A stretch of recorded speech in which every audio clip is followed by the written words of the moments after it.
Hello, everyone. Welcome once again to the very first episode of TDN Study Abroad Q&A series. And this is proudly brought to you by the Delali Network.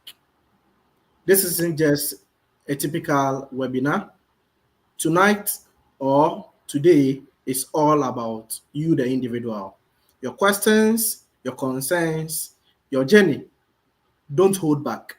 Just drop them in the comment section or look for the link for our live stream on our various platforms and pages and join us live to ask your questions so that our guests who are here will attend to your questions. Today, we are not coming to talk about anything specific, anything general concerning the study abroad process. Just feel free to join us and ask your question.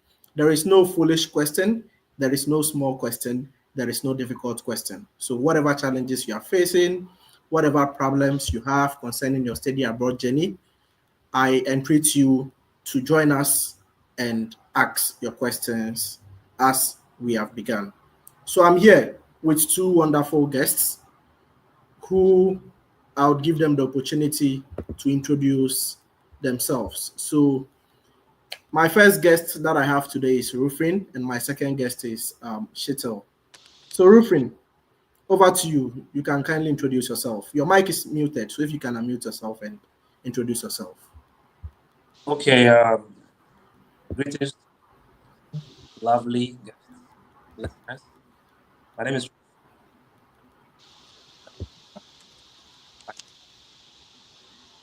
Perry, I think your sound, I don't know what is happening, but your sound. Can you hear me? Yeah, we can hear you now. So if you can start over for us. Okay, so my name is Ruffin Peregrino. So my travel abroad, and, Perry, your line keeps on breaking. Let me give the opportunity to Mark Brown so that I come back to you. okay, that's fine. Yeah, Shealtiel. Okay. Hi, everyone. My name is Michael Shealtiel, and I'm a graduate student pursuing Masters in Economics at Concordia University in Canada.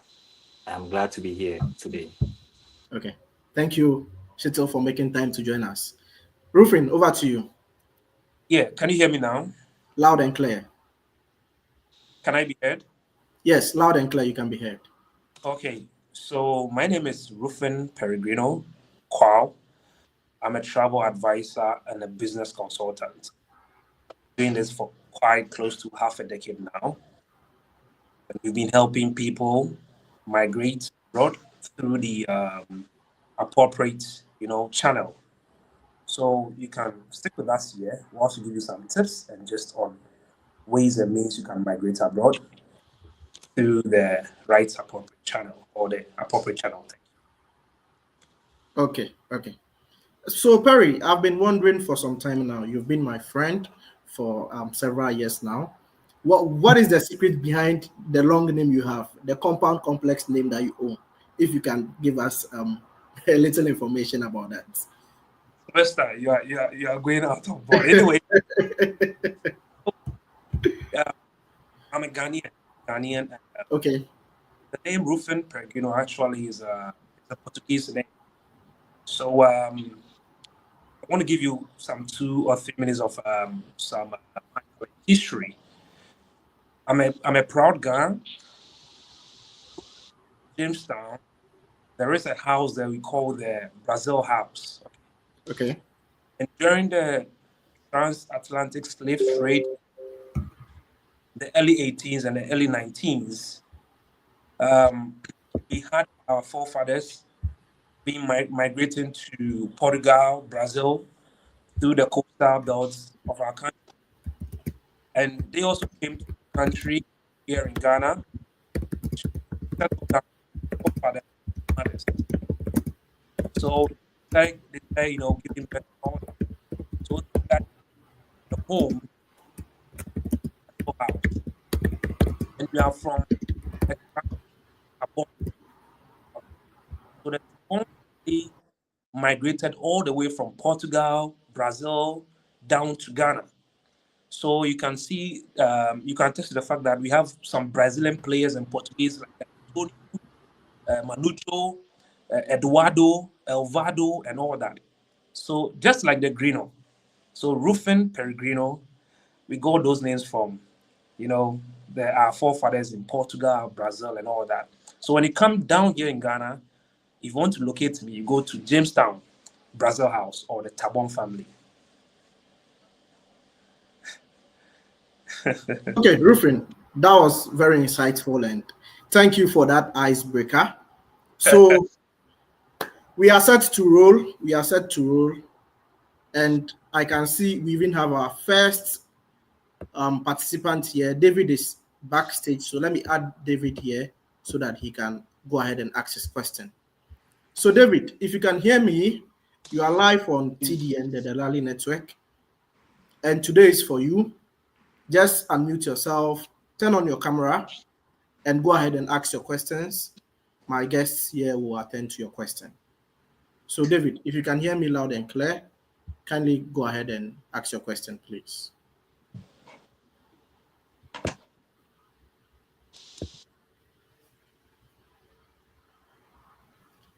David, you've muted yourself, so if you can unmute yourself and talk, please. Yeah, Good. hello. Yeah, hello, David. Yeah, how are you guys? We are doing well. What about you? I'm okay. I'm also doing well. Okay. Yeah, I'm a graduate. I've just graduated, and then I've been following you online. Just that I've not been connecting to your platform. Okay. And so today I said, no, let me join and then hear your voice and then your participants. I don't have much questions. I just want to listen to them. If there's anything I can ask, then I come in. Okay. Yeah. So you said you just finished. I've just finished, University of Guelph. University of Guelph. Yeah, I completed. Okay. I graduated on the. What did you study there? I did project management. Project management. Yeah. Okay. Are you a Ghanaian? Yeah, Delali, you don't remember me, right? When I was battling in Ghana. Once upon a time, I told you I was going for medicals and you got annoyed with me. I said, brother, calm down. Sometimes the pressure is you were annoyed. You said, brother, calm down. You have to, preach your story on the platform. And so I started preaching my story. I even sent my information and then we carry on from there. Okay. So I'm out of school now and I'm now on the job hunt. So okay. So just a brief one. Can you tell us a little bit about your journey from Ghana to Canada and finishing school? How things have been for you so far, so that our listeners can. Yeah. My journey from Ghana, it all started from your platform. Okay. I intended to go US and then I was on a GRA class. Okay. And so it was from there that somebody hooked me on this platform. Okay. And so I started changing my direction, started listening to you guys. And then I gathered myself, just as your motto said, do it yourself. And then I gathered myself and put in the application. I was denied first. And then the motivation from the platform also gingered me. So I went back again and I was successful. So you were denied your Canada study permit the first time? Exactly. First time, yeah. Okay. Yeah. Okay. Yeah. And so I think I spoke with you on the platform. You said, oh, shall I go back again? And then I gathered myself, added some documents, and then I was through. Okay. So how has life been for you? Before you continue, Sandra, Kichi, and Nat, I can see you behind the stage. Don't leave us. I'll be adding you guys very soon. So just wait patiently. Okay, my brother, you can continue. Yeah. So moving from Ghana, the journey was not that smooth. Okay. Moving to a foreign land where you had no brothers, no siblings, so getting accommodation was very difficult. So when I landed at Pearson Airport, it was a tussle. Getting to Guelph was a tussle. So I had to meander my way, got a Uber, and then they brought me down. So fortunately, I was able to get a Ghanaian brother who accommodated me for like 2 weeks, and then I got accommodation. And then, The Did you story pay? started Did from you there. pay any money to that Ghanaian brother, or he accommodated you for free? He just accommodated me, and then but I also did my part. Okay. Yeah, yeah. And so from there, navigating, I'm out of school, so I'm here. Okay. So Yeah. how has life been after school? Not bad. Just that we're looking for job. Okay. Yeah. So for now, we are doing some petty cash jobs whilst waiting, putting in application to see how God has for us. Okay. So let Yeah. me leave you for my other hosts. If they have any other questions for you, All they right. can All just right. go ahead and ask you. Yeah. So, Perry, Shealtiel, if there is any question that you have, my guests, if there is any question that you have for our brother, you can ask him and he'll respond to our followers who are watching and listening to us now. Okay, so let me ask this one question. Uh, how long? No, I'll ask two. How long was your study? Was it 2 years or 1 year? Yeah. It was 2 years. So in these 2 years, what one big lesson have you learned? The big lesson I learned is just determination. When I came, it was difficult, but I just endure.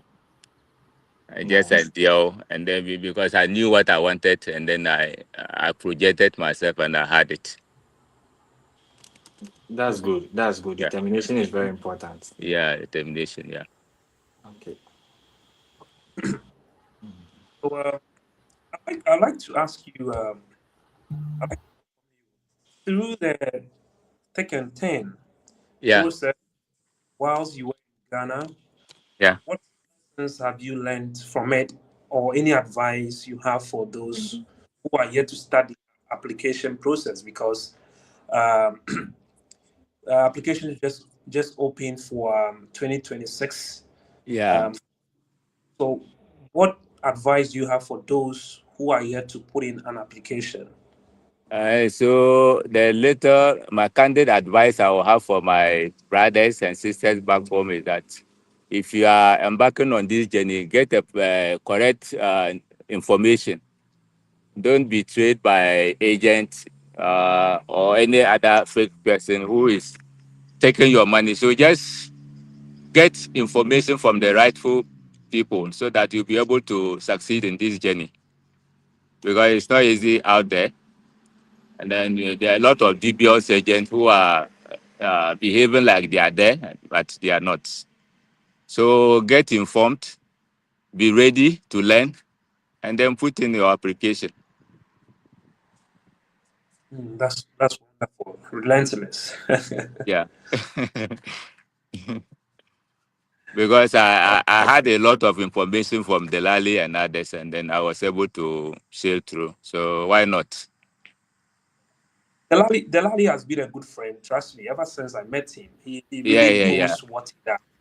Yeah, I we must we attest. we we the Ghanaians who have encountered him, we owe him a lot, both Then spiritually and financially. you Delali, have, you have to buy one car and we ship it to him we have and to buy him a nice car. What car do you want?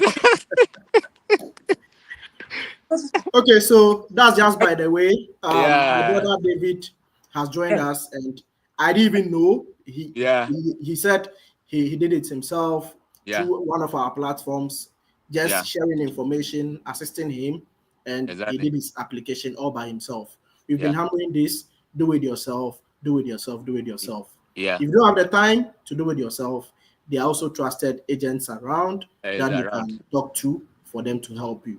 So Exactly, let's take note of that. exactly. Okay. So let me bring on board my other brothers and sisters who are waiting backstage. So I'm adding Nat now. I'm adding Sandra now. So Nat and Sandra, you are welcome to the Delali Network live question and answer session.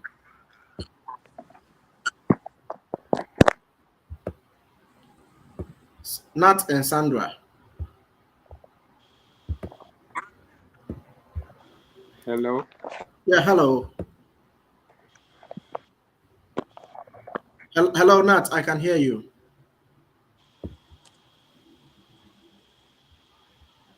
Hello, Nat.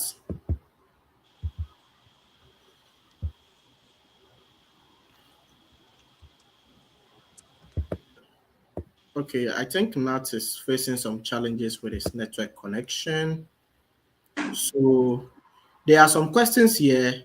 Let me just project one of them whilst we wait for Nat to reconnect and come and ask his question. So from Ebenezer Nesta K. Kobe, he's asking, okay, so this question is directed to Mr. David. So Mr. David, if you are still here, Ebenezer is asking a question. He's asking, how long did it take for your reapplication and how long did it take for IRCC to reply or to respond to your reapplication? Yes. They denied me in March, and then that was March 15th, Okay. and then I went back by the end of March, and then the latter part of June I had it. Okay. So March, let's say April, May, June. So let's say roughly 3 months. Roughly 3 months, yes. Okay. Okay. Okay. Yeah, So roughly Ebenezer, 3 months. our brother David is saying that his reapplication took 3 months. It doesn't mean that when you have also done the reapplication, it's Eh, going to take 3 months. Yeah, he might get it 1 week, 2 weeks, depends. So So my GCM came early. Sometimes the GCM delays. So when I okay, applied for the GCM, it took me less than 1 week, and I had it. okay, So I saw the loopholes, what I did wrong, what I did not. Then I just resurfaced my document, and then I was through. okay, Yeah. okay, okay. So Perry and McBrown, what are some of the advices you have for someone who is considering doing a reapplication after the person has been denied a study permit? Any Okay. of you can go first. So a reapplication is a hectic one, but very simple when you take this first step, which is applying for your GMS notes, which is the Global Case Management. The generic refusal letter is not advisable for you to rely on as a basic reason for your refusal.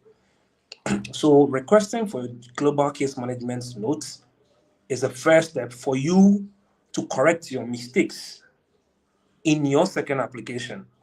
Else, if you put in a second application without getting or requesting for your GCMS notes, the chances of you repeating your mistake is about 99%. So, all that I can tell those who have had their visa denied before is to first and foremost request for the GCMS notes. It gives you detailed reasons why a particular visa officer denied your visa. Then now you can frame a nice story or add or take away whatever document you need to put on the application, and you give it a try. So this is my advice. Okay, thank you, Perry. Shito, over to you. Shito, you are muted, so if you can kindly unmute yourself, please. Thank you. Sure. Can you hear me now? Yes. So Perry has said the major one. So I'll go in the direction of starting from motivation. So when you are denied, I know denial can be hard to contain. So first and foremost, just take the refusal in good faith, because uh, denial is not a total ban, or like denial is just a delay. All right. So reassess yourself. Request for the GCMS note, like Perry said. Read through uh, the notes the officer left on your file. Evaluate your application again, because you try to ask yourself, if you were the visa officer and someone from another country is trying to come to your country, let's say to study or to do another thing, will you approve this application? Ask yourself, if you were the visa officer, would you approve this person to go and either study or work? Okay, so try to put yourself in the visa officer's shoes, so that you know how it feels. Okay, how should you refuse this application or should you approve this application? Okay, then you just proceed. Uh,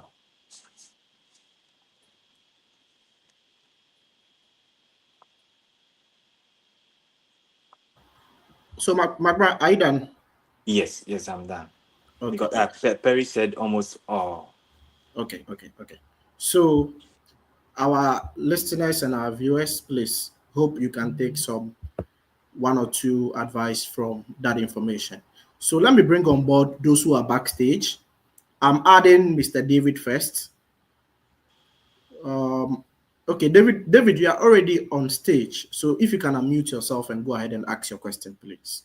If not, I would have to remove you and give the opportunity to someone else. So, Mr. David, if you can unmute yourself and ask your Yeah, question. hello, can you hear me? Yeah, loud and clear, we can hear you. Yeah, so I placed a question in the chat. My wife applied for a study permit on 2nd June. Per the school policy, she has to report on 2nd September. And then looking at the dates today, we haven't heard from RCC. Like when you check the portal, they said they are processing. And then we think time is actually running out because we need to do some preparation towards her going. Should we be alarmed, or is there any advice or further steps we will take? Okay, so over to you, my guests. Any of you can take that question, please. Okay. So when your wife is supposed to report on 2nd September, right? So, and you said you applied in Yes, 2nd June, and June. it's over 1 Yes, month now. Usually yeah, people try to check the processing time. Okay, sometimes it can be 8 weeks, 9 weeks, 10 weeks, 11 weeks. As of now, or as of today, I don't know. I don't know the processing time off head, but then the I think processing time also. Pardon? it's 11 weeks. It's Yesterday. 11 weeks. Okay, so if you fall with if you exceed the 11 weeks, you can raise the web form, but it doesn't guarantee that they will prioritize your application because they get numerous applications. So raising a web form does it's not a guarantee that they will process your application, but then you can give it a try. If let's say you are your application is more than the 11 weeks, okay, because from 2nd June up till now, it's not up to 11 weeks. So you still have to wait. Okay. You would have to wait. yeah, yeah. So Yeah. So and even the I processing remember time when 11 we weeks. submitted them. Mm-hmm. Sorry Go to ahead. cut you off, but then I remember when we applied, when we submitted the online application, they said we hear from them within 4 weeks. That was what that was the message they sent to us. So we were looking forward to see a reply in 4 weeks, and then Mm. so now I don't know. I No, I don't think so. I don't they think don't. so that they will tell you that you will hear from them within 4 weeks or so, because on their website they have processing time for every country. Okay, the letter that you'll be given is letter of submission, and the next one will be biometrics letter for you to go and take your biometrics. So the processing time even starts right after you have given your biometrics. So if let's say 2nd June you submitted application, you went for your biometrics on say 10th June. It starts from 10th June. The counting starts from 10th June. So from 10th June, you start counting. And if you fall within the processing time, you have to keep on checking the processing time on the website. Even with that processing time, you can exceed and you will still not hear from them. All you can do is either raise the web form or be patient. Raising a web form is also not a guarantee, because I remember for my application, my time, it was the processing time was 12 weeks, but my application took more than 12 weeks, and I didn't hear from them until I was patient. I think it took me 15 weeks before I heard from them. Same for our brother Sylvester. His application exceeded the 12 weeks. So the only advice I can give you is to be patient with them, or wait. If your application exceeds the processing time, you can raise a web form to see how far it will go. Perry, any addition to Okay, make? noted. Thanks. Any Also, addition to make for David Perry? not just said it all. You have two options: either to wait or use a web form. Like you said, web form doesn't guarantee um, all the yes, wait, yeah, or you raise a web form. That's Okay. Okay. but So, then Mr. David. Okay. Perry, go mention ahead. they in that they will use 4 weeks. I if I heard that, Can I you heard take him. that? Can you take that again, Perry? I heard him say he received a message that the visa will be processed in 4 weeks. Okay. So I believe his concern was, I know what he's actually talking about. So you notice that just a couple of weeks ago, the processing time was very fast. Exactly. But one thing about RCC is that almost every month or almost every couple of weeks, they update their processing time. So when you're submitting your application and they say 4 weeks, it doesn't mean automatically when is the fourth week you are going to hear from them. You can even be lucky and hear from them in 1 week time. You can be lucky to hear from them in 2 weeks time. But immediately that processing period changes, the number of weeks changes, it also automatically affects any ongoing application in the system. So you might be right that when you checked during the time of submission, it was 4 weeks.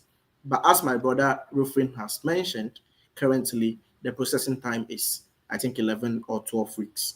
So you just do the calculation. If you are within, you can still go ahead and raise the web form as they mentioned. If you are not within, you can still go ahead and raise the web form. And you might be lucky to hear or get a positive response or feedback from them. Also, for information on raising web form, just go to YouTube and type how to raise RCC web form. A lot of videos there as a guide for you, Mr. David. So I hope your question has been answered, Mr. David. The other people on standby, we want to take the other Yeah. people on standby. Yeah. Thank you very much. Thank you very much. You're welcome. Okay. So Nat, I am bringing you on stage now. Hello, Nat. You are Okay, welcome to TDN. You are live now. You can go ahead and ask your okay, question, Nat. okay. Thank you very much for the opportunity. I think this is my first time, but I want to thank all my brothers there. Some of their contribution were able to answer some of my questions, but I'll make my question as a summary. I'll summarize the whole story. The whole story is a case that I've gone for B1, refused, F1, refused, another F1, refused again. So it means I'm going for my fourth time. Uh, Sometimes we need to assess ourselves and know that what really went wrong so that we can know the next strategy to take. For my last interview, I suspected that my problem was the gap in my education. I think that was the reason why because the visa officer was checking my two certificates. He was checking my I think my undergrad. He was checking my I think my master. I finished my undergrad 2015. I finished my master's 2020. So definitely there is a gap.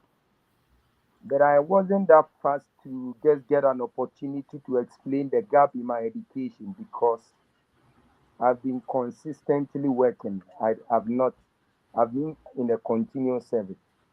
So definitely when I go, I should expect questions like, what has changed? Or maybe, why are you here?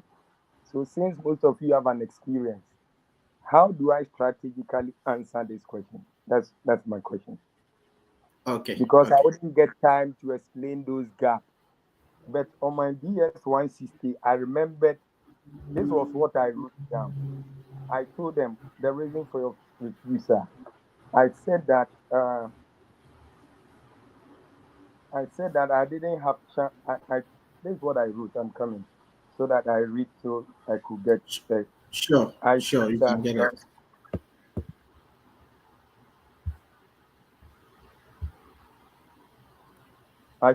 given the opportunity, I can clearly explain how my academic and professional goals align with my upcoming role. Maybe I save it. So this is what I wrote. So I told them that maybe I need a chance to explain why my academic and professional goals are aligned. So this way, when the question comes, what has changed strategically? How do I approach this question? Okay. So before I even give the opportunity to my guests who are here to respond to your question, I have a follow-up question so that it can help them give you a good advice. Good. What program are you going for? What level? And what is your funding situation? I'm going for a master's. I have 50% scholarship.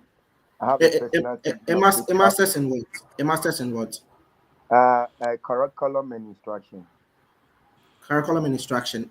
Okay. Yeah. And you mentioned earlier that you had another a master's Yeah, I have a previous. master's In already what area? in educational leadership and management. Okay, okay. And you have 50% scholarship. What is your deficit currently? My deficit is around 23,000. 23,000. Okay.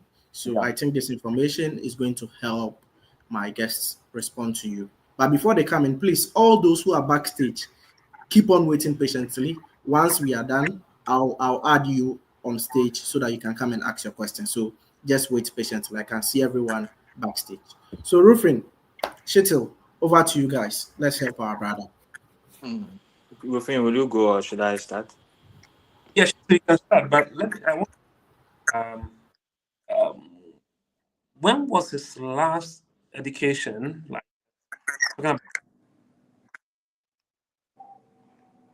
My last one was in April which year? Come again? this year. This year, This April, in Niger. April. Yeah. Okay. What credential was it? Was it undergraduate diploma? I think he misunderstood the question. He's asking when did you finish your last education, the masters you had, which year and which month? 2020. Okay, 2020. okay, okay. Magna, you can. Okay, so um, you said you think you were refused because of the gap year you had. Uh, well, if you ask me, I would say I don't think so because there are a lot of things that goes into this visa approval for the US because there are a couple of questions that they will ask you. Things go on, they review your DS-160 and all that. So gap year is actually not a deficiency because you finished your masters in 2020. Wait, and you went for your last interview in which year? April. April this year. Yeah. Okay. So up to April this year is approximately 4 years and some months. Okay, which is less, because I have a friend, like not a friend, I have a couple of friends who were having uh, 7 years, 8 years, and as high as 10 years gap in between their bachelor's and master's because they were having bachelor's, maybe they completed their bachelor's in 2020 and they went for their master's in 2023. They are going for master's in the US in 2023. So you see the gap years, they were in between that gap year, they were working. So I don't think gap year was the issue. A lot of things went into it. Probably your funding situation, how you explain yourself and all that. And you made mention that in your DS-160 where they ask you what has changed or why were you refused, you wrote something that if given the opportunity, blah, blah, blah. That section is a section that you are not supposed to write a lot of things there. It's supposed to be in brief and should make mention, you should tell them actually what has changed, like what new thing are you going to bring in the current application. But from what you read to us, I did not see any new any improvement in your current application. So that is a deficit for you, which could lead to refusal. Also, uh, other questions like, or maybe I don't know the questions they asked in your first interview or not. Your first interview, the questions they ask you in your last interview, the first question that they ask you, maybe they ask you, why are you going to the US? I don't know the answer you gave.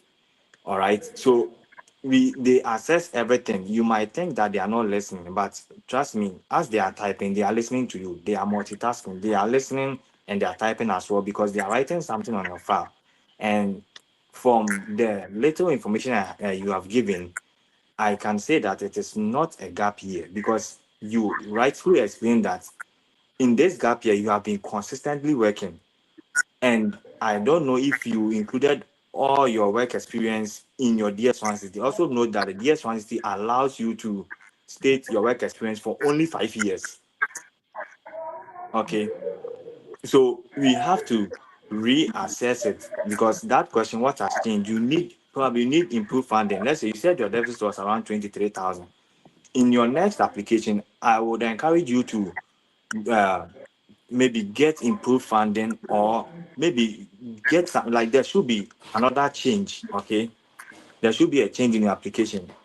And also you had a master's in educational leadership and you are going for another master's in curriculum and instruction. They are related field, just that there's slight difference. One is focused on curriculum and the other is on leadership in education. So you need to give a good reason why you have a master's in educational leadership, but then you are going for another master's again in curriculum and instruction. Okay, I'm not sure if you're able to establish a good reason why you are going for a second master's in similar field. Do you get it? So it could be you didn't establish a good reason why you are going for a second master's.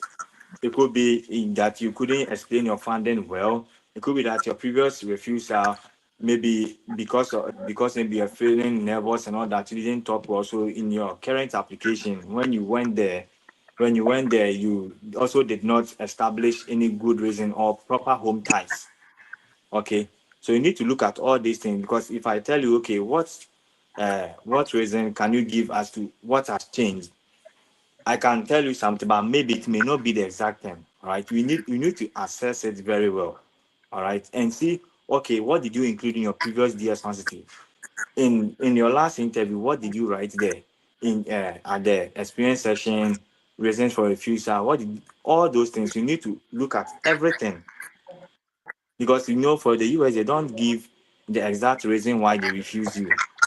So you have to analyze your situation well. That okay, this is what I did wrong. This is what I didn't do well. Okay, next time I should do this, do that, do that. And I also suggest that get improved funding.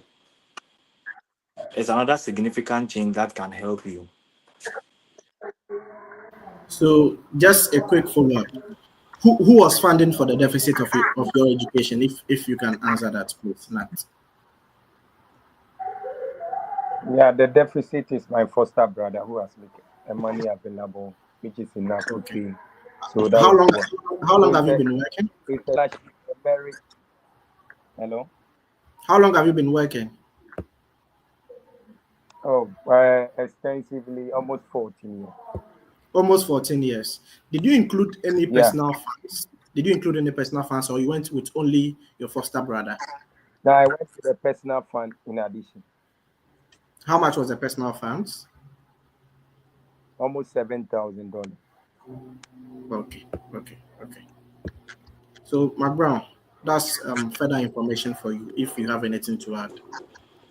I think he having personal funds is also it's a good thing. Okay, so if you included personal funds, well, also it still could be funding situation because I don't know what exactly you said to the visa officer when you were asked how are you going to fund your education because this is That question never cropped up. That it question never never popped up. cropped up. So Yes. what questions? Well, what can you tell me the questions that you were asked? There were three questions. Okay. Where are you coming from? I said I'm coming from Ghana. The next question. Then I said I requested for permission and I was allowed to come and have my interview here. The next question. What do you do? I explained what I do and my responsibility. No. But So I, what you did you see, say I actually? think we also need to come again. What did you tell the visa officer? The my question role, as to what I yeah, do. what do you do? But he asked me. The question was, what do you do? I'm a teacher. Then he asked the question, what grade? Then I answered that grade. You get No, it? I want you So to when I tell was me the explaining exact my thing role, you then he told the came visa back. officer. Okay. So you said, what do you do? And he said you're a teacher. All right. And then the next question came, what grade? And what did you say? Yes. I told him I teach at grade 9 because our level to test is grade 9. So I mentioned Okay. grade 9. Then what's the next But question? on my DS 160, I remember I wrote, I'm an instruction curriculum leader. That was what I wrote. So I don't know if that is because they also have the information. So the final thing he said was that next time apply at your home country. That's what he said. That's the final thing. Can I ask him a few questions here? If then, my brother.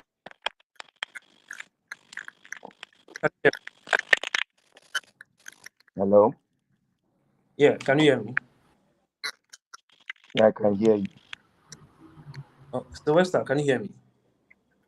Yeah, Perry, I can hear you. I've muted myself so that you don't get a feedback. So I was jotting some points down here. So if I may ask, where did you had your first interview? I had my first interview in GA. Come again, please. First interview Ghana, second interview Ghana. First was Ghana, second was Ghana, third was outside. first Ghana, second Ghana, third was Outside. outside. Which I think he said Niger, if I heard him right. Yeah, Niger. okay, and all these interview were they the same program and the same school? The first one was I said the first one was B1, second F1. The first F1 was a different school, and the third one is also a different school. But was it the same program? Not the same program. So the first one was which program? The first one was security and intelligence. That was what, because by then, Professor Awuno and those things, security matters has become something. So I developed that interest in it. So that was it. But though I was doing my real professional job. Okay. And the second one was? The second one was this one, curriculum and instruction. Okay. So let me tell you this. I know you've heard or you are conversant with what we call visa shopping. Please come again. You know what it's called visa shopping? Oh no. Okay. Now I want to be in the shoes of the visa officer. Okay. If I first interview, which was a B1, B2 visa. Now I fill my DS 160. I give them as per the reasons why I want to go to US on B1, B2. That's fine. If I now switch to an F1, No, sorry. The first one was J1. J1. Sorry, first one was J1. that's fine. Okay. If I now switch to an F1 visa and I want to go and pursue a security intelligence, master's in security intelligence in my home country, I did my home country. That's fine. Now I will pull your old DS on your J1 and contrast detailed information as I am not I'm not an immigration consultant whatsoever. I'm sounding a disclaimer to whoever is here. Okay, we Yeah, are not understand. immigration consultants. We do this from experience. This is a disclaimer to our cherished listeners. Now, if I pull your document and I want to I'll use you on section 214B. And based on the section 214B has 4 categories by which I stand on any of one to refuse you. Number 1, do you have vast knowledge on the program you are going to pursue? How able are you to convince me, the officer, to issue a visa that you are not doing a visa because you had an intention of going on a J1 visa, and all of a sudden, few years down the line, you switched to F1 visa and you want to go and pursue a security intelligence? I'm going to match that with the data you gave me in your first and second year's 160, your job role, and your educational, at your previous education background. And I was certain that on 1, knowledge in the program or knowledge you have in the program you're going to pursue in your first F1 visa, if it doesn't tally, there's a question mark in there. It means you want to do a visa.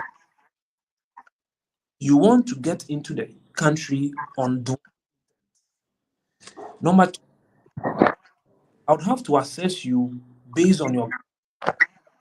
So I'm giving you the breakdown of the 214B review on the F1 visa. Knowledge in the program, are you able to convince me, the visa officer, that your clear intent is to go to the school to pursue this program? How many credit hours are you going to do it? Are you going to pursue? What is the scope of your program? 1. Number 2, language barrier. Are you able to communicate with me, the visa officer? Because I waived English proficiency test for you. You never submitted any English test score to the school nor to the embassy. Likewise, other embassies. 2, that's communication. Number 3, I'll look at your home ties, family, social home ties, financial home ties, or what have you. Number 4, I'll look at your funds. Who is sponsoring you? I'll look at the number of years you've worked for, your job role, and all that. And I'll look at the cost of your attendance. At your age, or at this program, the cost of attendance, the tuition, the deficit, and all that, how much is it that you are not able to pay this one? And who is sponsoring you? What relationship do you have with the person sponsoring you? So I can use a bit of these, underlined factors under the B1 214B visa refusal to refuse you. 1, I may be lenient to approve your visa for you on your first F1 visa interview here in Ghana. I may be very lenient, but if you're not able to convince me, or because you're not able to convince the visa officer on your first interview here in Accra, that's why they refused you. I'm just, citing some, thoughts out of this, because I would want to approve your visa for you, having doubt that, oh, maybe he's not in for a visa shopping. So let me just assess his funds, who is sponsoring him or her. Let me assess his home ties, his strong home ties. Does he have clear intent of coming back to the country after his program? Let me assess his knowledge based on the program he's going to pursue. Now, let me delve into his previous educational achievements. Does it match, or does it fall in line with what he is going to pursue? You're going to do security intelligence. What was your previous education in? Your degree, was it in that? Now, fair enough. If you were refused and you were going for your third application, now you went to a different country. Now, the third visa officer will see that, yes, this gentleman is in for visa shopping. You understand? The third visa officer may assume, because 1, when you went in there, you didn't go with the same program, but then you went with a different program, which is early childhood curriculum or what so have you. You understand? So if I'm a visa officer, in quote, I may have a very clear intent that you were coming in for, a visa shopping, or you had dual intent. I don't know, but then that is my how do you call it, contribution on this. I don't know if Sly, you can come in there. And he made mention that I made some points here. You have to be very, very keen on the information you give in your DS-160, first, second, and third. Sometimes a lot of people do forget when they are going in for their second, third interview. They don't pull out their DS-160, the previous DS-160 information they gave them. And visa officers take keen notice on that, especially for those who let agents, in quotes, agents that they fill your application for you and they don't give you back the database, or they don't give you back your data. Now, if you are doing a second application, trust me, you may mess up big time in data input. You cannot input the same data that the first agent or the first application you did to the third one, unless you did the first, second application yourself. Else, the third time you do it, you give the wrong data. And this, any visa officer can stand on it to deny you. So I think what you can do now is to look at all your data you give to US embassy or the embassy, your first, second, third data, and then do the what?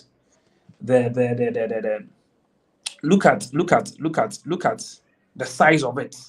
Where did you put in this? Where did you not put in that? And then I think in your fourth application, you should try and be honest.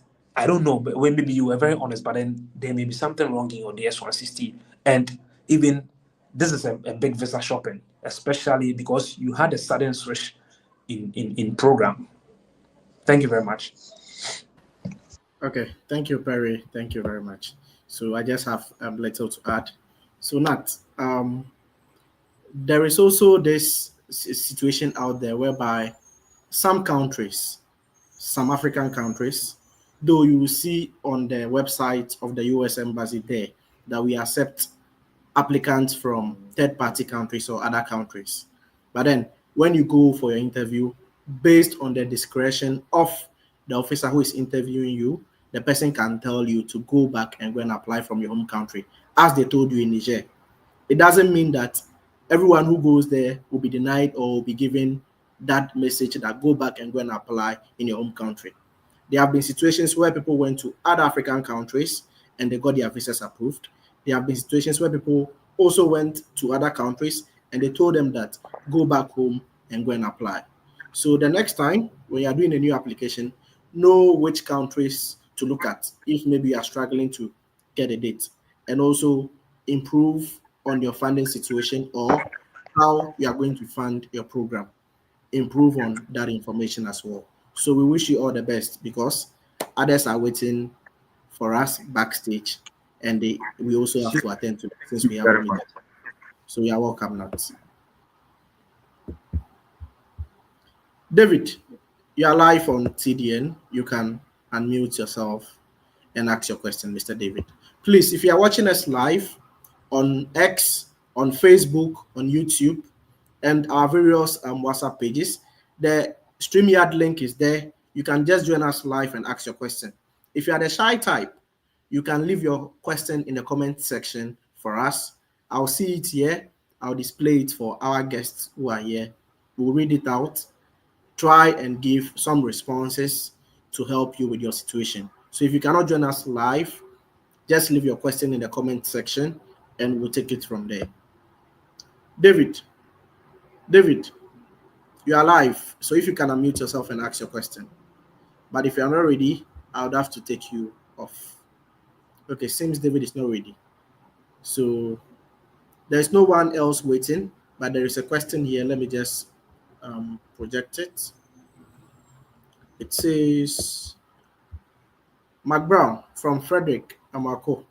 Mark Brown, what advice will you give to someone who was denied to overcome the emotional stress the person is going through? Emotional stress. That's kind of sensitive and difficult question, but then you need to talk to people, okay, and not just anyone. Talking to people doesn't mean like anyone that you meet, you just tell the person, yeah, or she feels blah blah blah. Like, talk to people who are in the process, like, or people who have been through the process, because know that uh, whatever be the case, somebody was once like you. People have gotten numerous refusals. Even other people have also gotten, even didn't get the chance to go for visa interview. They've got refusals from the schools and all that. So no matter your situation, try to look out for people who have been through the process or who are in the process and confide in them. They might be able to assist you or give you one or two things that will help you. Because I mean, when you bring out whatever is in you, it's another form of relief. Okay, because I can remember that one person reached out to me and was complaining about their refusals and all that. This person even has a master's degree from a foreign country and is going for PhD in the US and was refused three times. And now this person is devastated and doesn't know what to do. So uh, this person reached out to me, and I told um, I told him that you are not alone. People have been through your situation before. So I shared my story with this person, and it was actually, we kind of have similar story. But then, because he had a higher degree than I do, it was there was only slight difference. But then I also have my story. I've been refused and all that, admission, visa, and all that. So when I shared my story, this person now became now he calmed down, and I think from there he gathered himself to put in an application again. So talk to people. Talking to people will actually help you, because when you keep quiet and you keep in yourself, I mean, it will kill you. Just talk to people who are in the process. They will help you. Maybe you made some slight mistake that you are not aware of. But talking to them, they may be able to spot that mistake. And in your next application, they'll talk to people, let people have a second look at your documents and your responses. And they will be able to point out some mistakes that you are making that you yourself you aren't able to identify. Okay, thank That's you all. very much. Thank you very much, Magra. KK, you are live on the Delali network. You can unmute yourself, turn on your camera, and ask your question. If you want to keep your camera off too, you are allowed. KK, I've just added you live, so if you can unmute yourself and ask your question. Since KK is not ready, let me add David. David, David, kindly unmute yourself and ask your question if you can. So once you click on the link and enter the studio, you are backstage. And once I add you to the stage, you have to go ahead and ask your question. If not, I'll have no option than to take you off. Okay, so it seems KK and David are not ready. So let me just take them off. But I have a question from one of our guests, one of our listeners in the comment section. So Emmanuel Kwache is asking, please, on the issue of home ties, how can an applicant state it to the VO when the VO didn't ask a direct question on it? I think this is a brilliant question. So any of my guests can take it. I've displayed the question as well. There you go. Oh yeah, Mark, you can answer that then. Okay. So this question, usually, sometimes they don't ask this question, but then they expect you to establish home ties. So one way to establish home ties through your first question. Let's say if you get a question like, "What are you going to do in the US?" Uh, An hypothetical example could be, okay, I'm going to the US to pursue a master's degree in, say, curriculum and instruction at Urban University to gain 1, 2, 3, 4, 5 skills to return to Ghana and do 1, 2, 5. Okay. this case, I've established home tie that I will come back to Ghana. Home tie means that once you finish your degree or you finish whatever you are going to do, you will return to your home country. You will not stay in the US and be, let's say, illegal or do other. But then you want to return to your home country and do whatever you want to do, and just not to return to your home country and become jobless. They want to also know that once you pursue this particular degree and you return to your home country, you have something that you are going to do. All right, because if, let's say, right now you are not working and you want to go and study, what is the guarantee that when you complete your studies, you will not stay in the US and will want to get a better job offer and stay back? All right. So they want to know whether you are financially stable, whether you have a job in your home country. That, let's say, after your degree, you will return to your home country to maybe go for a higher position or move to another organization. So in your first question, that is an opportunity to present to the visa officer that uh, you will return to your home country, all right, by letting the officer know that, let's say, by letting the officer know that after your degree, you will come back to which country you reside in or which country you were born in to do A, B, C, D. Okay. That is how you can establish home time, because most of one trend I feel is that they don't usually ask that question, but then they want you to establish home time, which is very important. So in your first two questions, you need to establish that. Yeah. Okay, Perry, over to you. Yeah, so I think Mark Brown has just nailed it. Yeah. Like you said, they don't ask about your home ties, but then you have to establish that in question. So one question, they may ask you a question, but then you can get them multiple answers in the question. They home ties, but like my Brown just made mention, you have to inculcate the home ties or establish your home ties in whatever question they ask you, and you are good to go. Yeah. And one strong home ties, a lot of people haven't thought of is establishing home ties to in line with the community engagement or church. I think is a very great one. You can sometimes you are, a lead chorister, you are a media head, those things, because the normal home ties has been a norm in the years of the visa officer. So bringing some community engagement and some church ties and all that is also a strong home ties. As a staunch Christian, as a staunch Muslim, you are this and that and that and this. It's all okay. It may even marvel you that a visa officer may be wanting to know more about your church or your religion, and it can shift the whole conversation to the other side, and it may be of benefit to you. Yeah. Okay, thank you very much, Perry.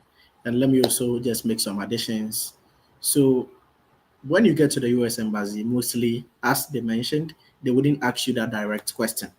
But in the case of Canada visa application, you have to address the home tie point. So, most often, when they ask you, what work do you do? It's one way to demonstrate your home tie. What are your postgraduate plans? Is one way to demonstrate your home tie, because you can sneak in your home ties into the postgraduate plan response. Oh, maybe after this master's degree, it is my plan to return home to come and help in this and that in my community and this particular sector. That tells the visa officer that, okay, this person is not going to stay after he or she is done with the program, but he has a plan for his community, he has a plan for his country, or he has a plan for the sector in which he or she works. So, as you rightly mentioned, they wouldn't ask you a direct question, but some of the questions that you are going to be asked, you find you respond to the actual question first and find ways and means to also sneak the home ties if possible. Okay, so I've noticed that most of us are camera shy. Just keep your questions coming. I can see a lot of questions in the comment section now. I'll display everything here and we'll ask our guests who respond to it. But before I take the questions in the comment section, there is someone backstage. So let me add the person live. WU, is it Wu? You are live on TDN. If you can unmute yourself, you can just go ahead and ask your question, please. You are live on TDN. You can unmute yourself and go ahead and ask your question. Okay. Since it's not ready, I'm going to take the questions in the comment section. So just keep your questions coming. If you want to join us live too, the opportunity is there. Just look for the link on any of my platforms because I've shared the link in the comment sections. Pick the link, enter the studio, and join us live to ask your question. If you can't, just leave your questions in the comment section and we'll do justice to them. Thank you. So there is another question here from Achampong Clinton. He's watching us live on X. He's asking, please, during an interview with a program coordinator, what are some of the potential questions as a student it is relevant to ask or discuss with the program coordinator? Okay, so his question is simple. He's asking if he's having an interview with a program coordinator, they give opportunity for you to also ask your questions. And as we've always been advising, it is not nice to say, oh, I don't have any questions. So he's asking, what are some of the potential questions a prospective student can discuss or ask the program coordinator? So my guests, any of you can go ahead and take that for us.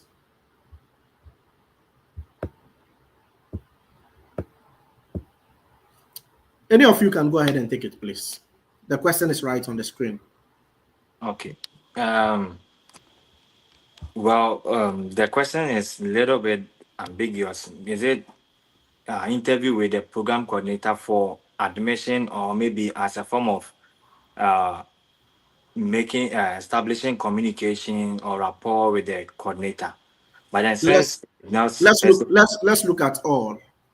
Yes. So yeah, question for like let's say establishing rapport. I think it depends on the school in particular in the program, because if let's say you are going for program A, you first have to go to the website, peruse the website, especially the department and where the program is hosted. Look at everything, go to frequently asked questions. And if the questions that the questions that you might have has been answered there, then there's a possibility that you might not have further questions. But then sometimes, let me give an example. Let's say you peruse the website and maybe you are somebody interested in, let's say, teaching assistantship. And when you went on the school's website, they said, oh, we have graduate teaching assistantship. And then you sent an email, you had an interview, you scheduled an interview with the program coordinator. In the interview, you can ask the program coordinator in each academic year, approximately how many people are awarded assistantship. That's a question that sometimes they don't put on the website. Okay. So if you are somebody who is interested in funding, this is an example of a question that you can ask. They can sometimes they will disclose that to you. Sometimes they will tell you, okay, there is a question that we cannot put it out or we cannot answer. But then usually then they will give you a percentage or an estimate. Okay. Or if they can't answer that, you can ask them, can you give me an estimate? All right. And you can ask whether okay, with the assistantship, how many students are how many international students usually get the assistantship? All right, you can ask question. Okay, after graduation, you saw on the website that job placement is, let's say, 90%, but approximately, yeah, you know that they admit, let's say, 27 students, and they're saying 90%. Is it for every year, or is the data based on last year?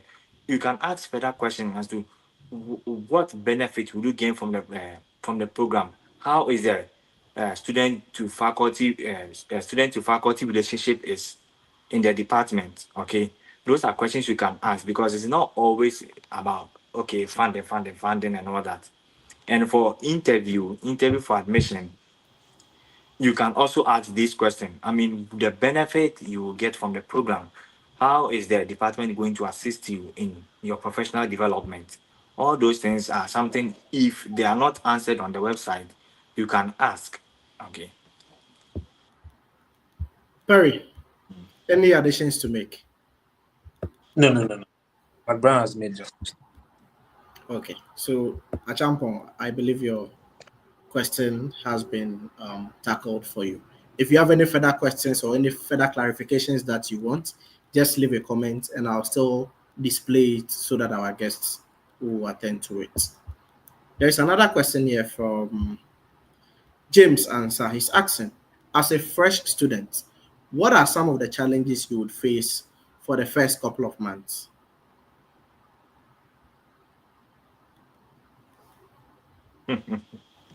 Okay. So there are a lot of challenges that you face depending on where you are coming from. Number one is academic challenge. So uh, wherever you find yourself, if you move to study abroad, you in your first semester, you will definitely face some challenges because the teaching method is different, the assessment method is different. So all those things are something that you will be battling with because you don't know the how they assess students. You are, maybe probably let's say if you are coming from Ghana, maybe your assessment they maybe you do midterm and end of term, and maybe you do 1 to 2 assignments. That's it.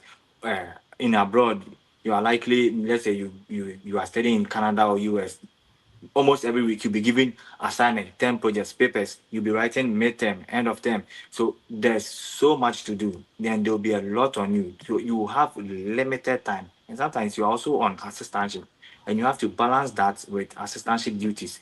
So it becomes challenging. Even the grading system. If you take some schools in Canada, they use 4.30 scale. Some schools use 4.5. Example is University of Manitoba use 4.5. Concordia University use 4.3.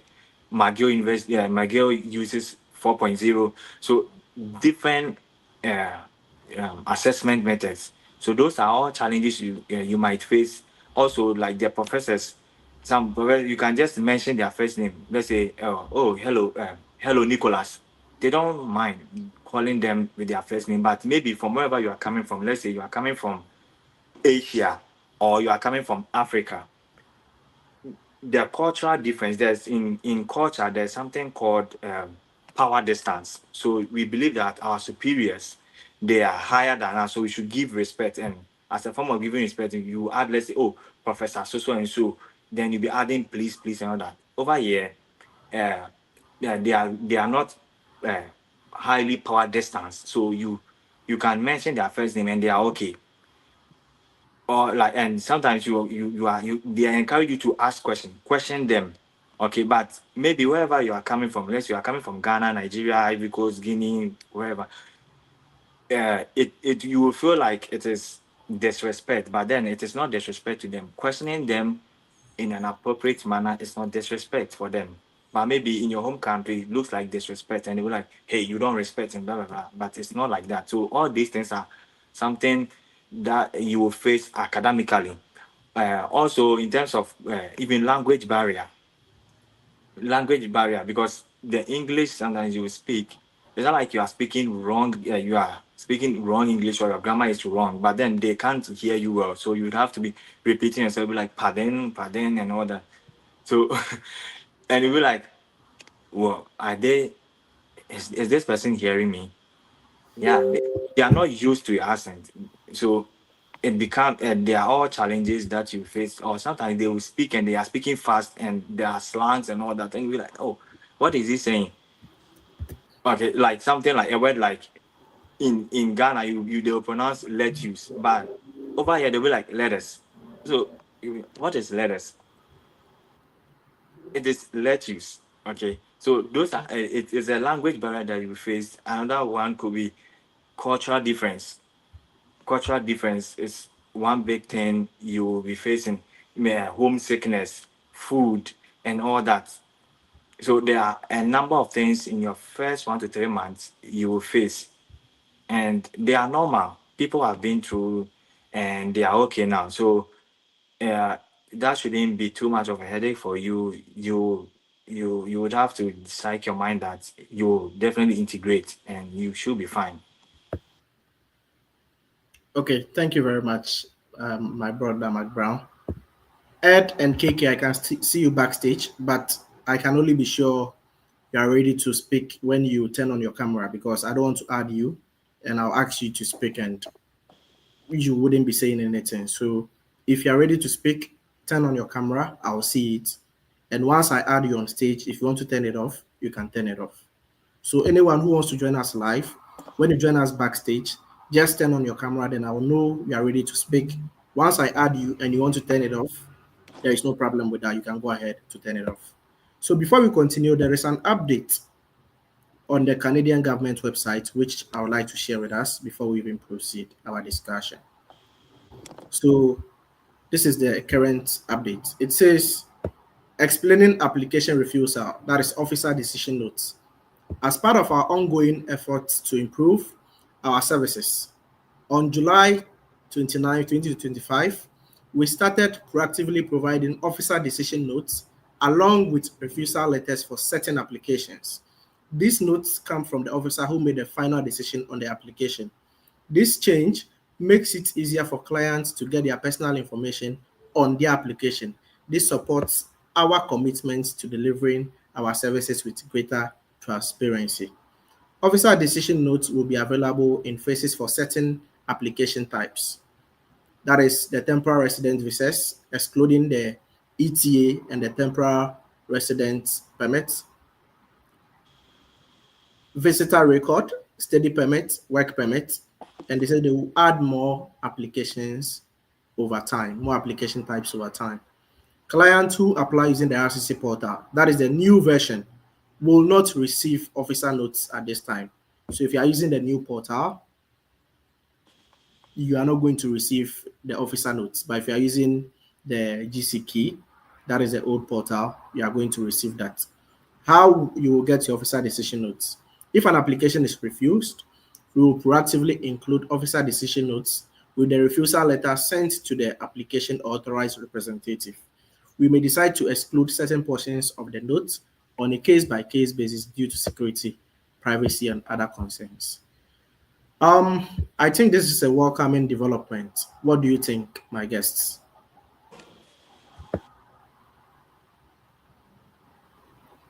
What do you think, my guest? I think looking at this information currently, it is a welcoming development. What do you think? Yeah, for me, I think that is a good thing from them. Like, I commend them on that because sometimes when you apply for the GCMS note, it takes longer time. Sometimes it takes longer time to for it to come. So including this the refusal note in your final decision will actually help the applicant, and it will also help IRCC not to be going back to look for refusal note of each individual applicant before sending it to them and all that. It will release that stress from them, and it will help the applicant to also know um, the reason for their refusal and maybe quickly reapply if, let's say, they have very limited time or short time to uh, I mean, get to campus and start their studies. So that is a good thing from them, and well, kudos to them. Yeah, yeah. So as you rightly said, I think this is a step in the right direction. We only hope that, as they've said it, they'll do it because sometimes there have been cases whereby they've said certain things, but they haven't been consistent with doing it. So we just hope that they'll do it. Let's see the new refusals that are going to come. Let's see if they are going to add the officer decision notes as they've mentioned or not. And this will help save a lot of time and help people reapply very, very early since they will know the exact reasons for the denial of some of their applications.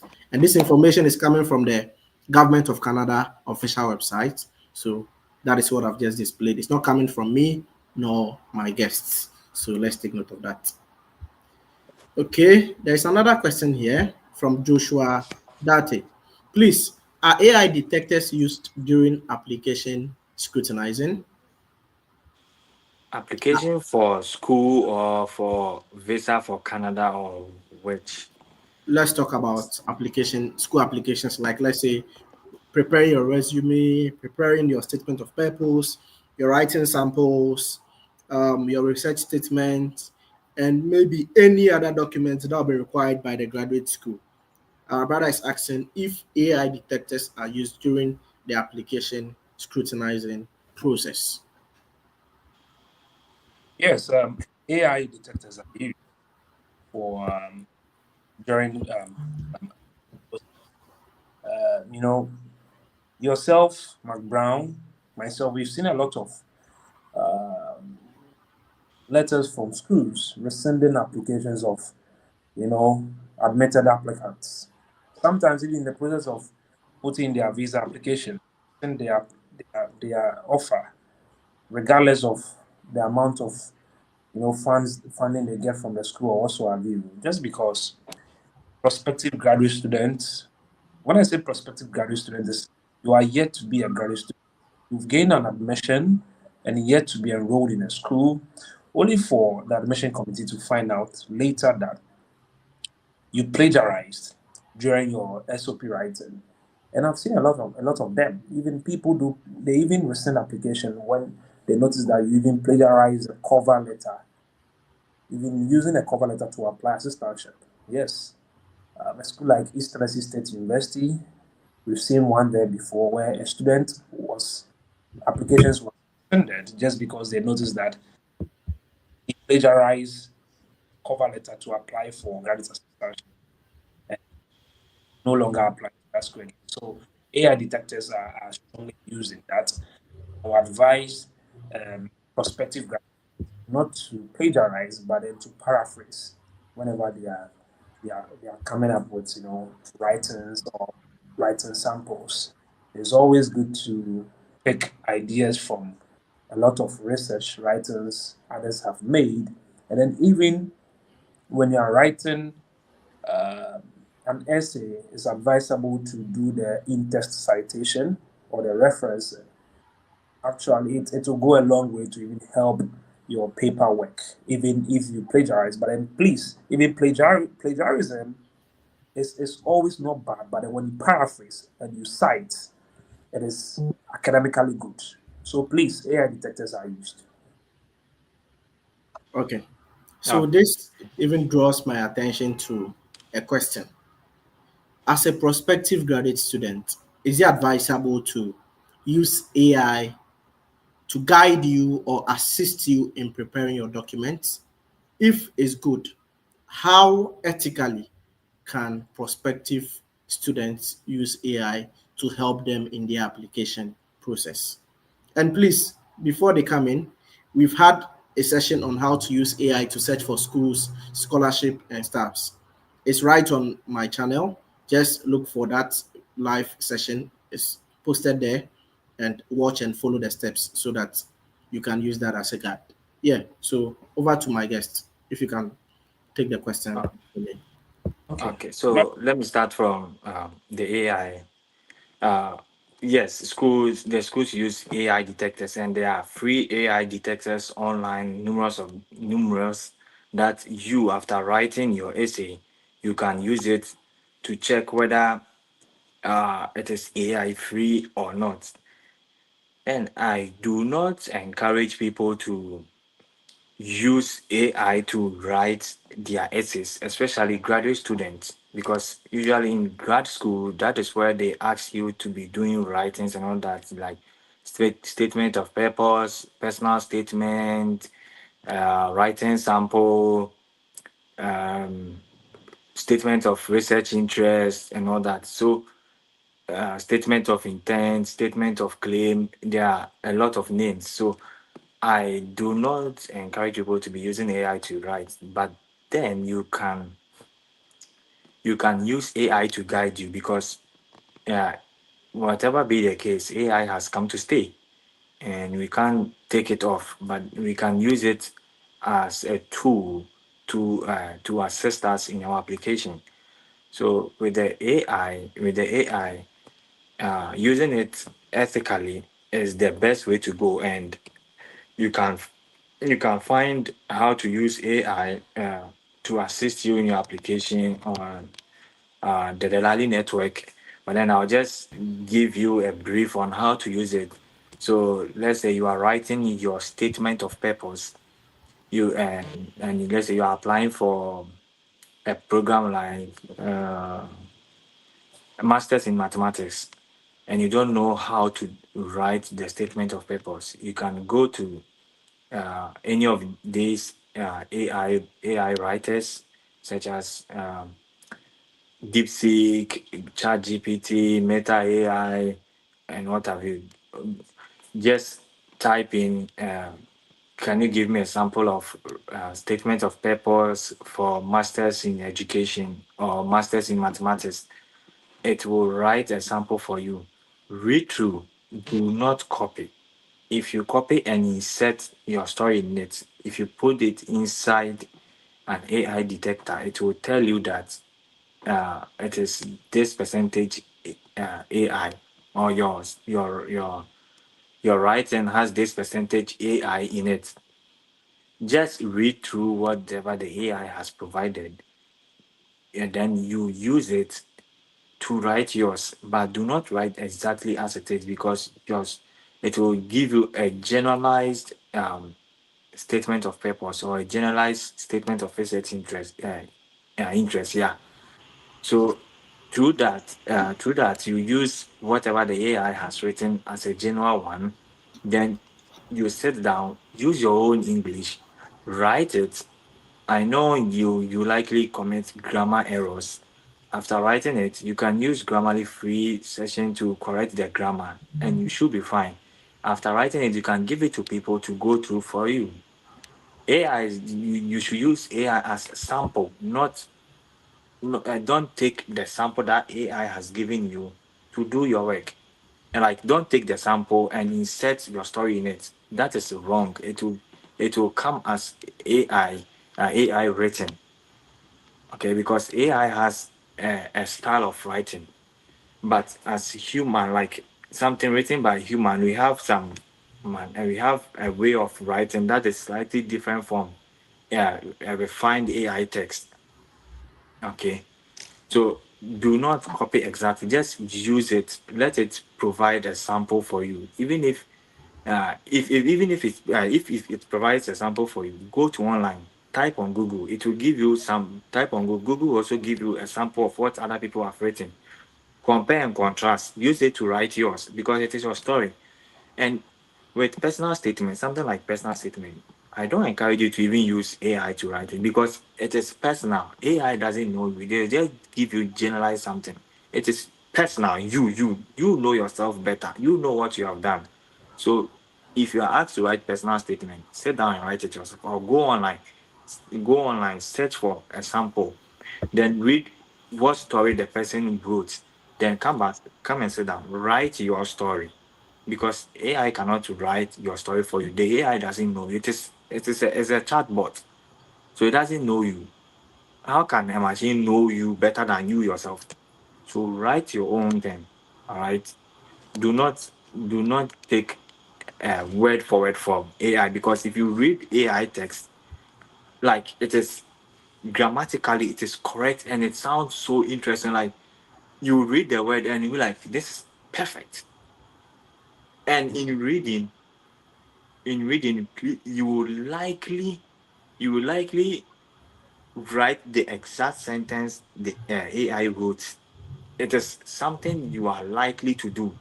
So once you read it once and take your mind off, go and write yours.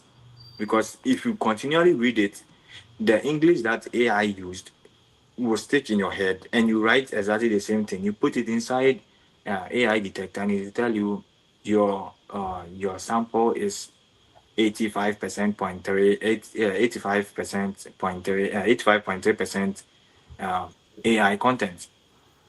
So do not do these things that will lead you to your admission refusal. You might bypass and get admission, but there are stages where there has been an incident where you get to the visa stage and the school reach out to you that we have done background checks and realize that your essay was your essay you used in your essay you used AI to write it. So therefore we are rescinding your admission. Yes. Some schools are lenient and they will tell you that your text is AI written, so go and do it again. There was one school that gave someone a chance to rewrite their SOP again. I think it was Northeastern University in Toronto. They asked the person to rewrite the essay again because the person used AI to write it. And this person reached out that, can you, the school is saying this, and that. Can we rewrite it again, but, to be AI free? Like, yeah, you can. Don't use AI again. I think I will end here. If you need further clarification on how to use AI, there's video on how to use AI on TDM YouTube channel. Go there and you'll find the video. It's explained into detail with practical example. Okay. Perry, anything more to add about the AI question? Oh, nothing really. My mom said I made my first submission. I That's it. Okay. So they are saying AI is not bad, just that you have to learn how to use it ethically so that it doesn't affect your application process. If you are watching us now, we have over 150 people watching us live on all our platforms.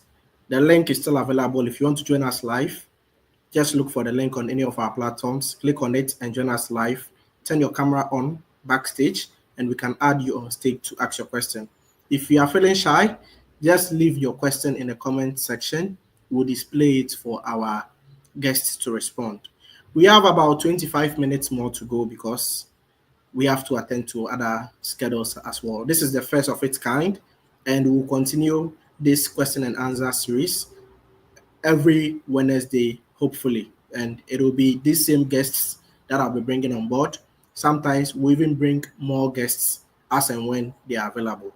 So let's make good use of the opportunity currently because they are having their busy schedules, but then they've made time out of it to join us here and attend to our questions. There is another question here, which says from Emmanuel, please, between living on campus and off campus, which of these two will you recommend to a prospective student and why?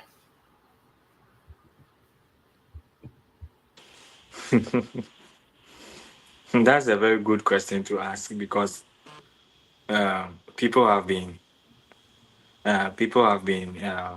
wondering, is it best to live on campus or off campus? But it depends on the school, your situation, the country you're in.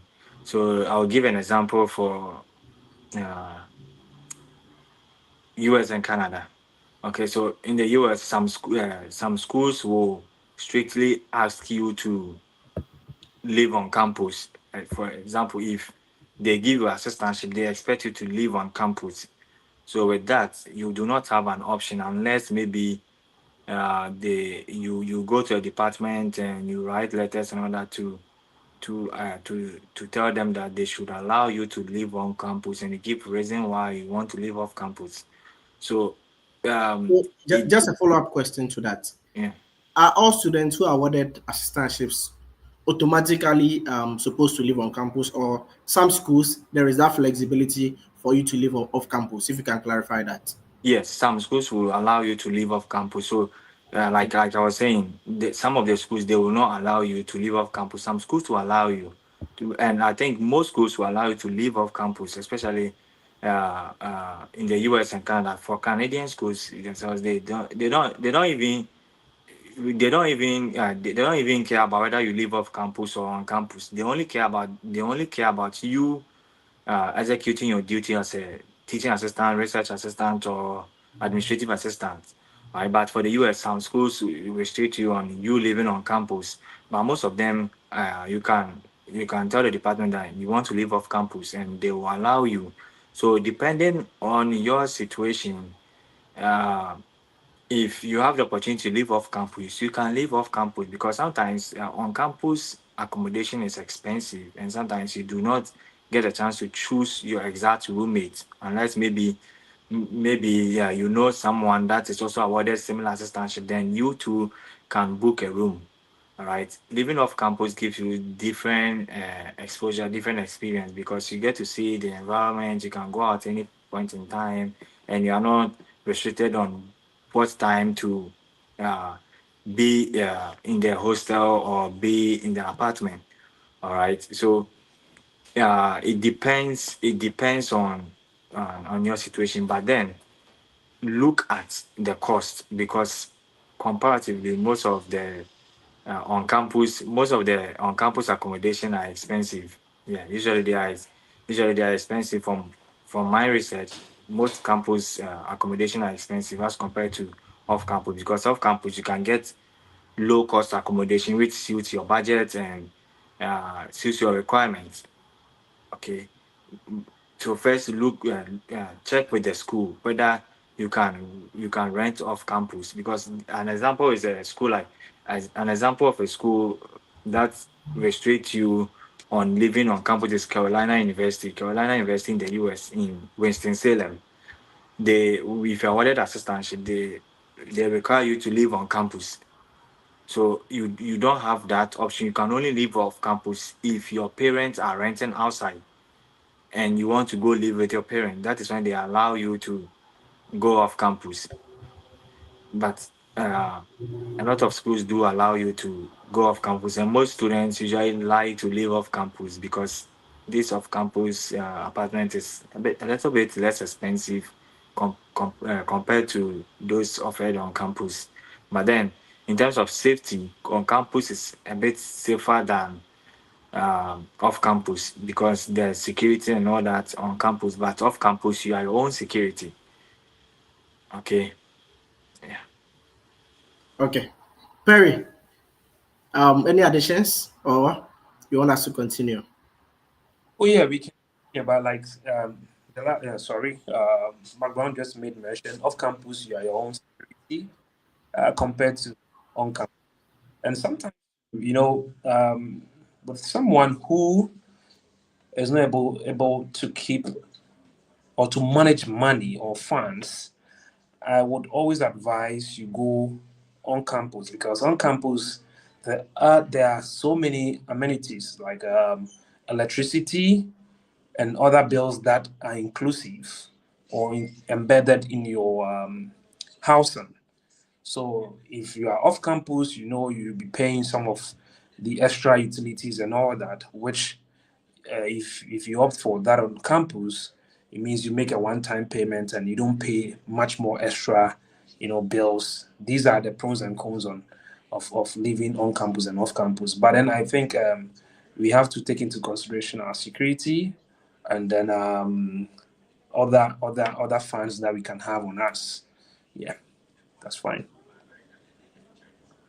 Thank you, my brother Perry. So, Gabriel Afram, if you can hear me, you are live on TDN. You can unmute yourself, you can turn on your camera, or you can leave it off and ask your question. Gabriel Afram, you are live on TDN. Thank you very much, Mr. Delali. You see, I'm just here writing my, what do you call it, statement of purpose, and then I just came to learn and then get something valuable to add to my SOP. So actually, basically, I'm learning. Yes, my questions were just about the, what do we call it, SOP that I'm writing. I know, what do you call it? We've already spoken elsewhere, and I want to know, like the morning when I asked you, if one wants to maybe apply to a school. I'm asking for a friend who is actually having a sandwich degree with a diploma degree, and Okay. the person wants to apply for a master's program. Are there chances for the person to actually get admission into the STEM schools? Though me, I what do you call it? I am one of the people who had admissions with sandwich and the diploma, but my program happens to be an arts program. So for the STEM related programs to does the person stand a chance getting admission with the diploma and the top up degree? Okay. So it simply means the person is also a teacher, if I get you right. Yes, yes. Okay. So over to my guests. So you said the person is going for a bachelor's degree, wants a top up to get a bachelor's degree, right? He has a diploma and then he has a bachelor's, but the bachelor's happens to be a 3 semester sandwich program that is run by the UCC. Mm, okay. So with this case,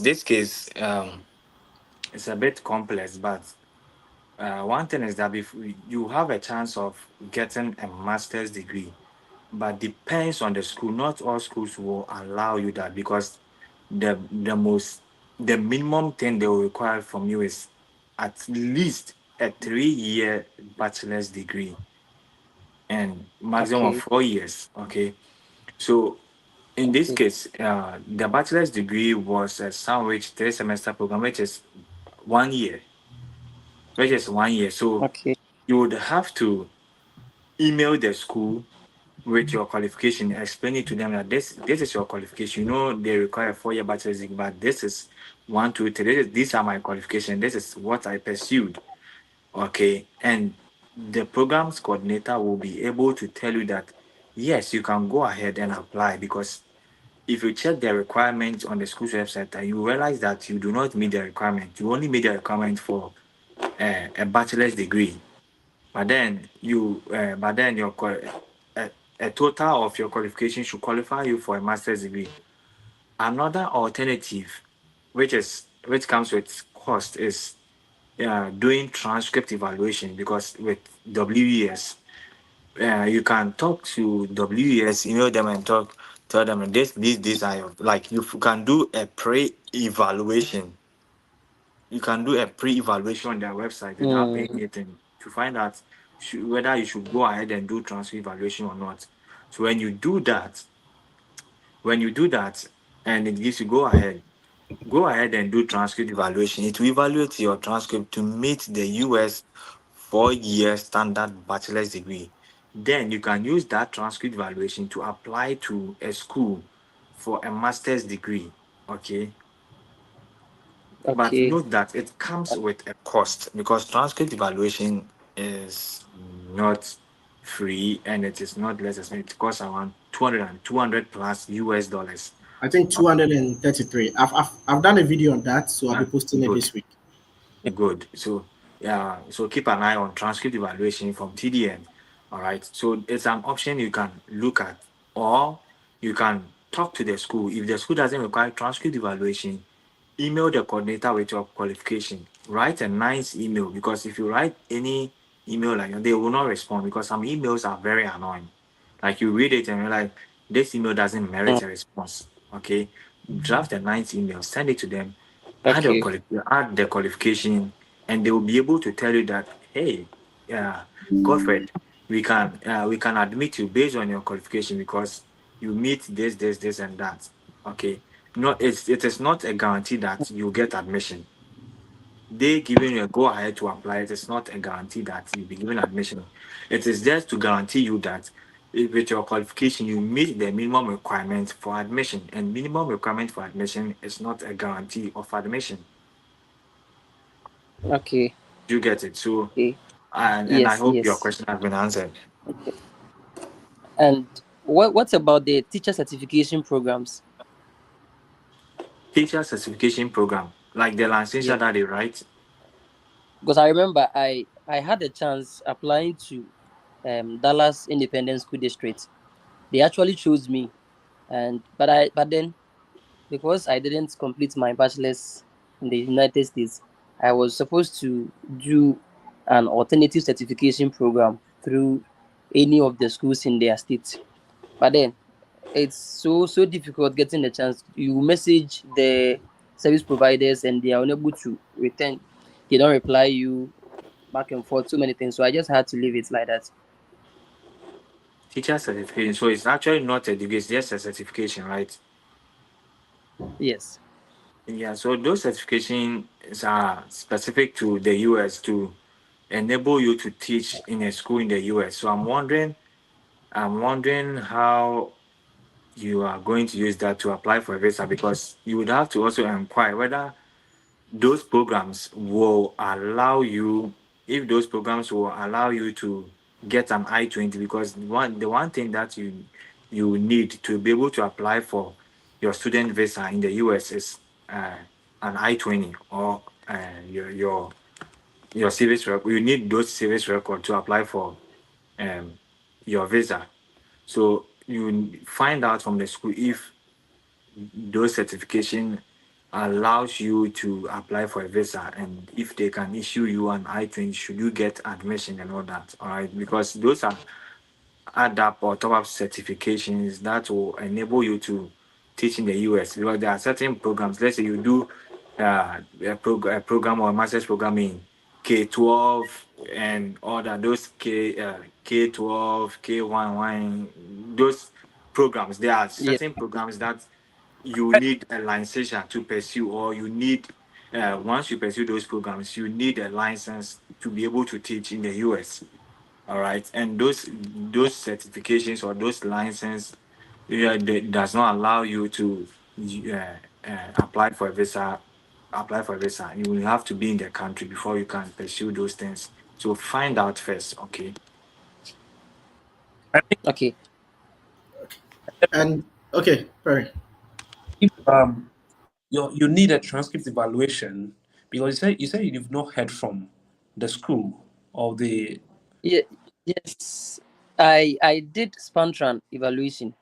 contract. Yeah. Actually, I applied to it. The IAG, the TPG, the FACES, what have you, like the four agencies for TPG. They told me that my accent is too strong and they are afraid their students might not be able to understand me when I get to the US. And for FACES, they said, I think in the application, I added a spouse, but that person has been refused a visa before to the United States. So they said, unless the person applies for the B1, B2 to the states before they can proceed with my with Mm. IAG, my profile states ready for hiring. But then I think it's been about 5 months now that I've not had any principal contacting me that there is a vacancy in their school to come and teach French. That is my case. So with this school district that I'm talking about, they wanted to find a way and enroll me on the H1B. But I was told to do the certification program first before they can actually give me a position to come to Dallas. But getting the certification program in a certain university has become the problem. You message them, they don't reply you, and it's been a whole lot. Yes. Recommend university that can have the,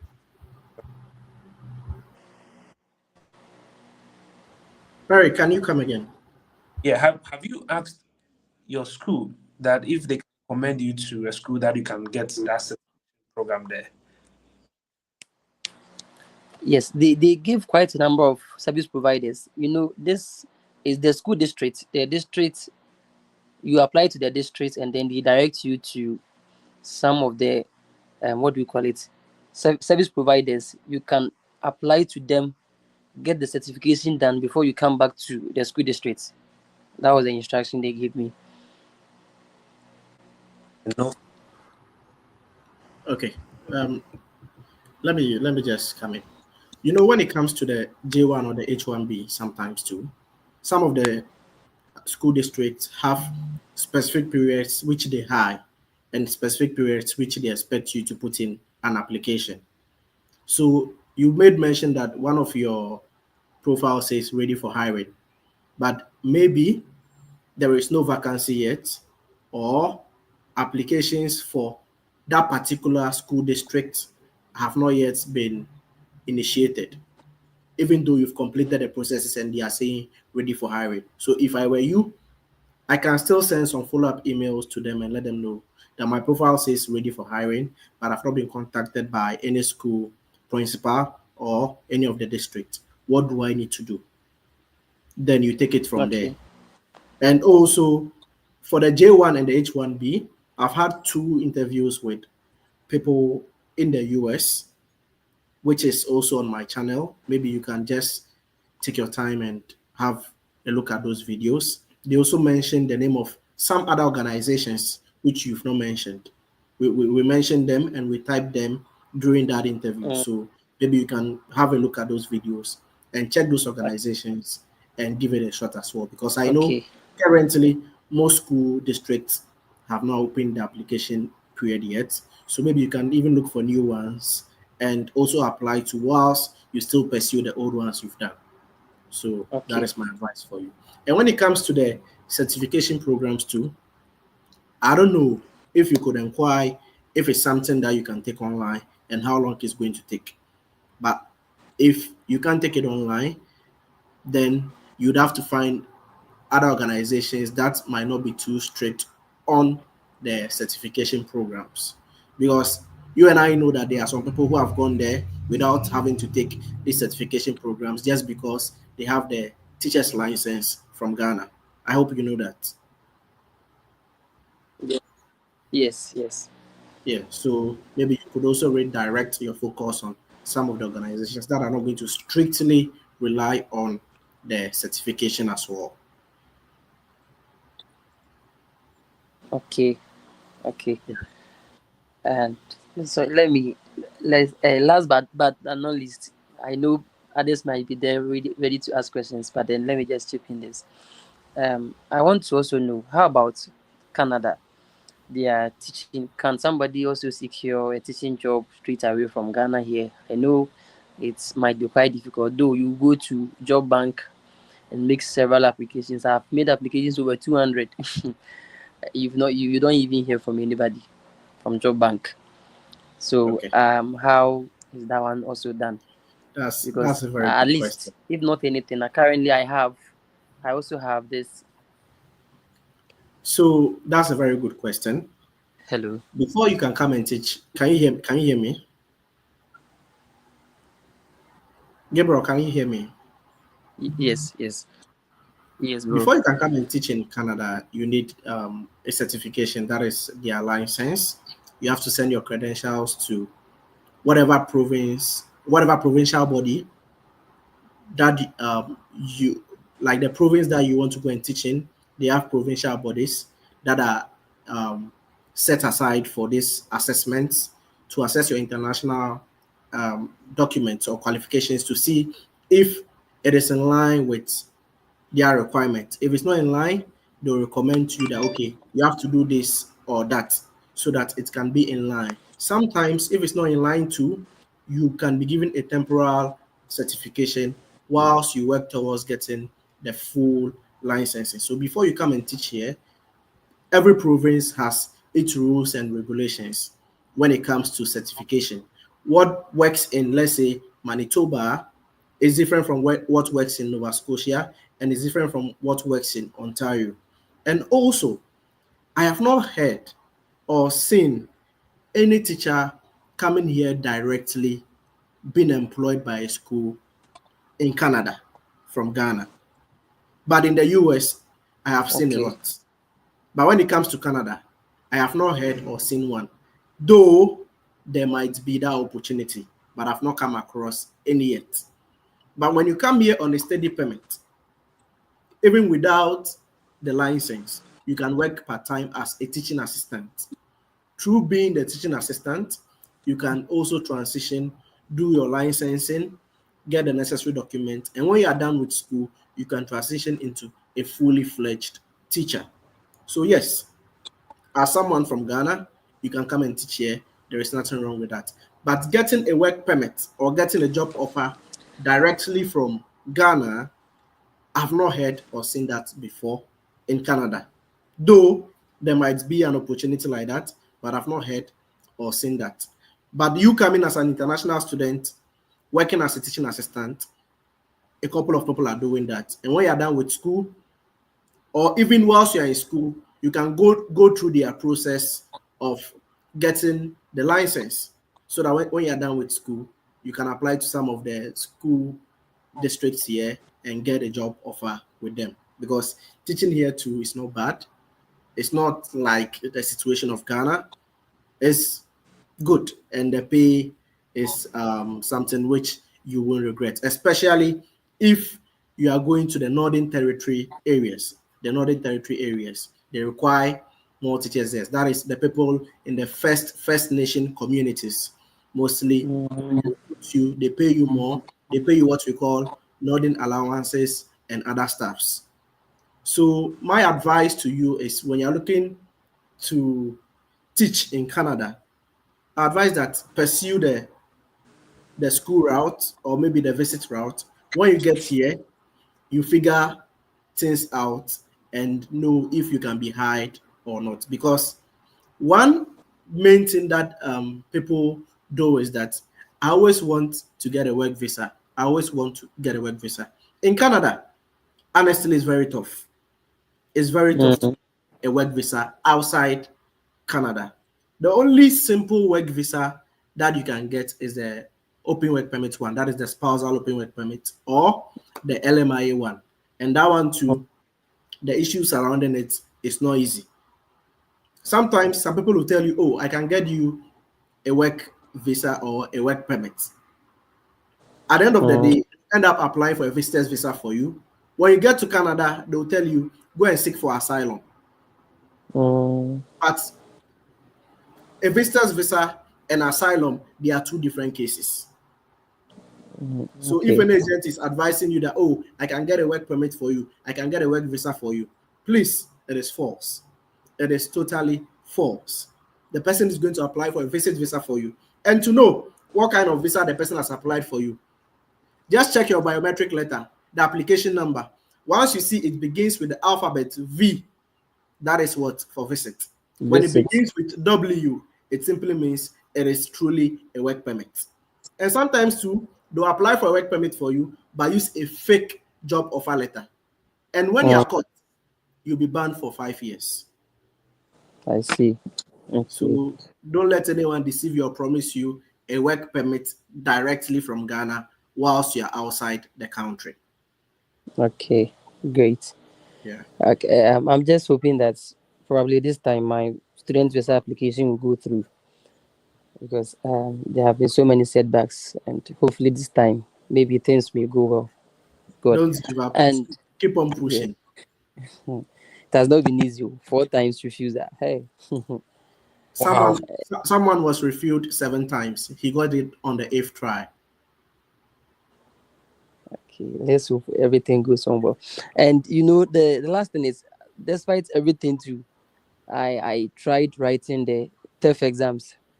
The result just came, and unfortunately it didn't go as planned. So I don't know if, aside the express entry too, there is anything I can do with it. I had the, what do you call it, the speaking, I had B2, CLB 6, sorry, NCLC 6. Then writing, I had B2, NCLC 7. Then the listening, I had, that one was the least, A2. Then reading, I had B1. So it's like So 7, 6, 5, 4. So I will check whether the requirements meet the requirements for the French category. Have you It checked just on came. your website? It came right now as we are speaking. It just came. I just opened it. Okay. So what I'll advise you to do is that go to the Express Entry website now and check the requirements for French category. Look at the requirements for the French language and look at the CLB that is required for each of the levels. And let's see whether you've met the cutoff point or not. Then we can take it from there. Because with the French, when you go and take the IELTS 2 and you get a very good score and you put yourself in the pool, because of the French, your score is going to balloon and you surely get an invitation to apply for your permanent resident, even whilst you're outside Canada. So the Express Entry is something good that you can try. So just go to the website now and check if the CLB you've gotten meets the requirements for each of the levels. Then we know what to do. And we can also talk backstage. Okay. We have to give the opportunity to others as well. So we would have to end with you here. Thank you. Thank you very much. You're welcome, Gabriel. Okay, so there is a question here. Please, we'll be wrapping up in the next 5 minutes because it's time. It's time. We'll be wrapping up in the next 5 minutes. So if you have any question, kindly go ahead and leave it in the comment section. Let's attend to it before we wrap up. If not, we'll meet you next week. So there's another question here. It's saying to Mark Brown. Mark Brown, the person has mentioned your name, so it's targeted to you. How is life for an international student living in Quebec, especially those from English-speaking countries? Since you are in Quebec, the question is directed to you, if you can tell us more. That's a brilliant question. Very brilliant and a good question to ask. Yeah. So as someone coming from English speaking country to Quebec, and we know Quebec is actually the French dominant province in Canada. It is the French side of Canada. If you cannot speak French, it will be kind of difficult for you because uh, everywhere you go, they will be speaking French. So at least the minimum you need is the basics. Okay, so living here with no French proficiency, it will make life like hell for you because uh, the only best place you can live in Quebec if you speak zero French is Montreal. Okay, because Montreal is kind of bilingual. You'll find some people speaking English, you find some people speaking French, but in the public institution, they only or public space, they only speak French. Going with the train, bus, it is French that they are speaking. You can be in the train and everything is French. So you just be like, well, what is written on this thing or what are they saying? Okay, so before you come to Quebec in particular, I would encourage you to get some basics in French. You can start with Duolingo. Duolingo can help you. Yeah, Duolingo has free version to get basics in French. All right, because I came here with zero. I came here with zero French, but some way somehow I find my way to navigate to the system. It's fun for me. I like going to places. Like for me, I see it to be fun going to a place where you can't speak their language. They also can't speak their language. So you have to be doing Google Translate, doing what like it looks weird and uh, like to me personally it is fun to me, but it is something you will not want to go through because it is hard. Sometimes you will get to a place and you want to communicate and they can't understand you. I remember there was one time I went to the hospital. I had a boil in my arm, so I went to the hospital, and the nurse was like, I was speaking English, and this nurse was like, I don't understand. I tried and tried and tried. I tried to do Google Translate. This nurse was not watching. So I'm like, so you want me to die? So last, I had to come out of the hospital and go treat myself or do home treatment. Okay, like just imagine You go the use that. situation. Yeah, I went to the house. I went to the house, figure out something. So I decided, okay, let me go to the pharmacy and complain. Maybe there will be somebody there will be able to speak French because I went there and be like, oh, je suis malade. Okay. Then said, okay. She said, okay, in English. She said, okay. Then she asked me, what is wrong with me? Like, I understood what she said, but to reply her, it is a problem because I don't speak French. Like, even that time, I've been here for a year. Like, that time, I was in my first year. So, like, I could understand certain things they say, but I couldn't reply. I'm like, eh, here. It was, I say, it is here. So, I said, it is here. Boy. Yeah, je ne comprends pas. Je ne comprends pas.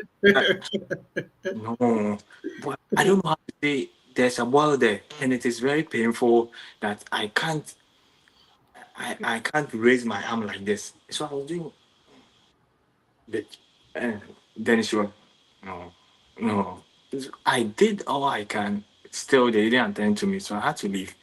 So, so life will become difficult for you if you don't know anything French. But there's opportunity here in Quebec where you can study French on part-time basis. You don't, you apply through the government of Quebec, and if you get admitted, they will post you to a school and you go and learn French for free.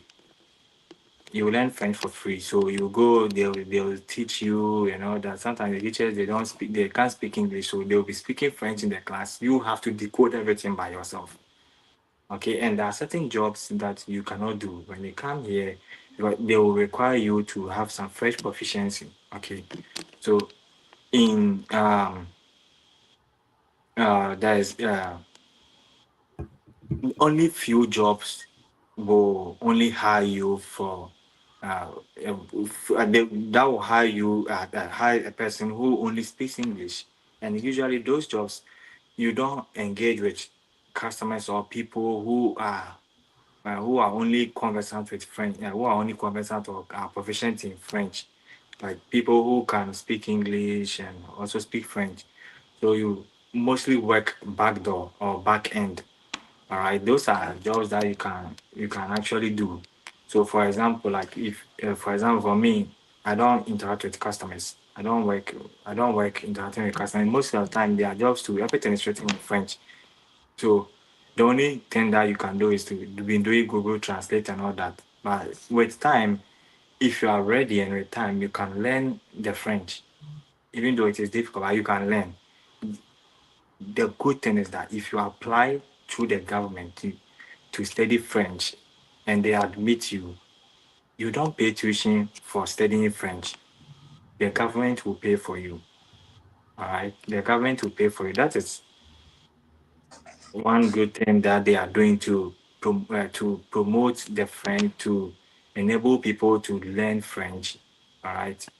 And there's French in Quebec, which is different from the French we know. They have what we call Québécois français.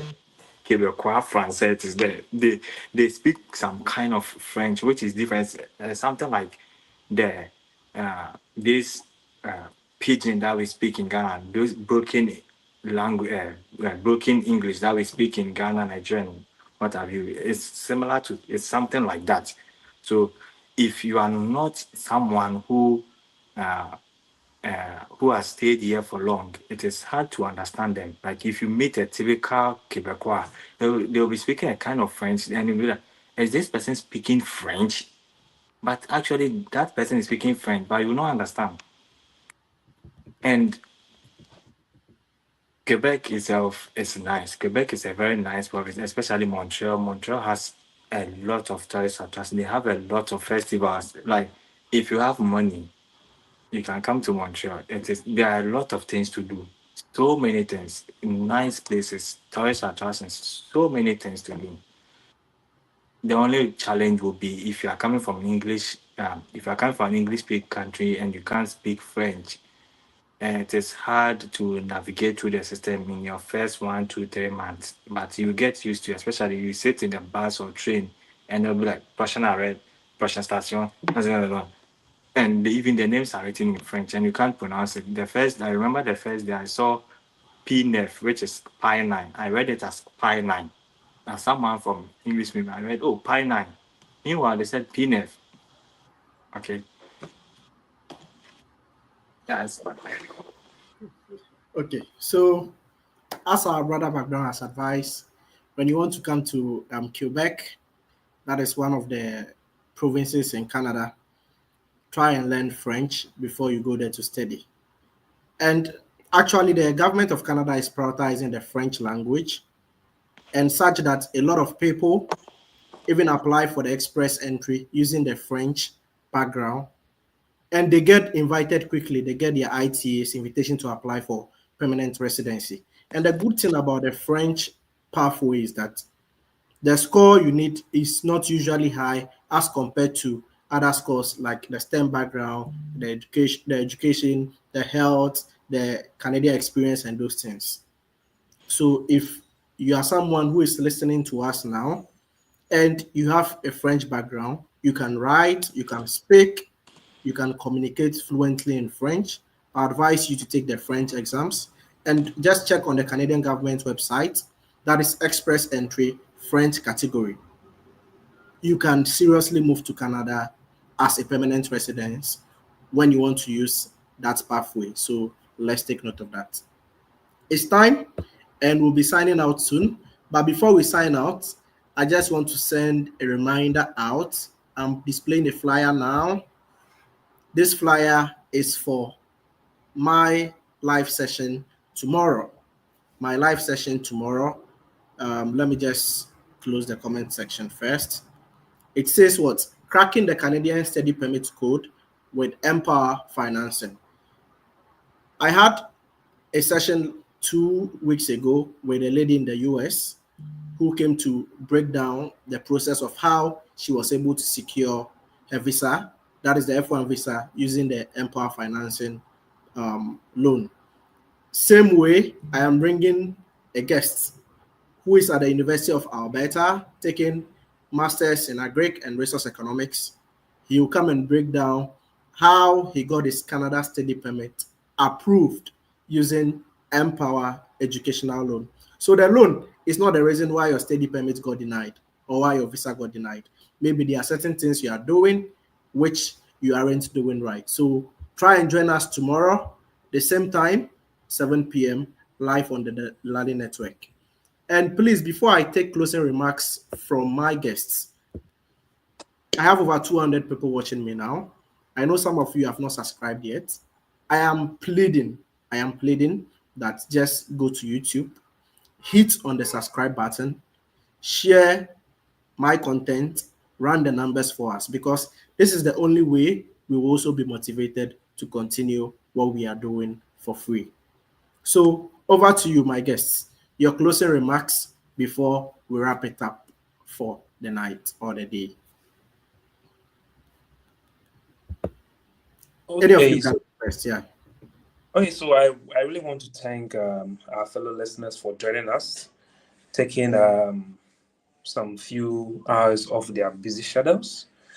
We also entreat them on the part of the DIY, that's the do it yourself. And then I want to also use this platform on behalf of our cherished listeners to thank Delali, the TDN network, for making this a success. And before we sign out, I always want to let you know that I work with a quote which has brought me this far or has brought us this far. And I want you to have it in mind. And it goes like this: before you quit, you try again. Before you quit, you try again. From Isaac Newton. He tried over and over and over and over before he made a success. So the travel abroad journey isn't an easy task, but if you keep on trying when there's mistakes or there are mistakes, trust me, the pinnacle will never be your stop, and you go beyond that. Thank you for joining us. All right. So I would also say thank you to everyone. Thank you to Sky, Harry, for uh, hosting us. And one thing I would leave to our fellow listeners is that I also have a quote called hard work and perseverance are the vital ingredients to success in every sphere of human endeavor. In this process, it is hard if uh, you are alone or it is hard to navigate through. You have to work hard, put in the effort, and you have to be determined. Once you are determined to achieve something, put in the hard work. There may be refusals, there may be delays, but know that you are not alone. Whatever you are going through, somebody has been through that before. So talk to people who have been through before. Maybe you might not find somebody or you might not know anyone. Just talk to people online. Look for people online who have been through the process. talk to them about your situation. They might be able to assist you or connect you to somebody who will be better off helping you. Okay, do remember hard work, perseverance are the vital ingredients to success in every sphere of human endeavor. Okay. If you believe in God or you put objects of worship you believe in, pray to that object of worship because it's also important. You might do your humanly best, but then also the spiritual aspect also counts. All right. So add the object of worship to it. If you believe in God, pray to God. If you believe in Allah, talk to Allah. Go on your knees, talk to Allah. Allah, please. This thing I'm doing, committing it into your hands. Okay. Take control of it. Let it work out for my good. And when the time is right, that in Christianity we say, I, the Lord, will make it happen. Thank you all. Thank you everyone for joining us. It was nice talking to all of you. Okay, so we have come to the end of today's session. This is the first edition and is the first of its kind. This will continue every Wednesday, same time as I mentioned, and it will be with the same guests and even more guests. If any of your questions or concerns have not been addressed, you can reach out to any of us on any of our platforms, and we are forever ready to advise, to guide you as well. Myself, including my two guests here, we've all tasted denials before, but it didn't end there. We didn't let the denials break us down, but we kept on pushing, and it's finally turned into a positive one for us. So if you are facing denials, if you are facing rejections, just know that it is part of the journey. I know a lot of time, a lot of resources, but still, do not give up. Keep on trying, keep on giving it a shot, and one day everything will fall in place for you. Take care, love you, and have a good day. Bye bye.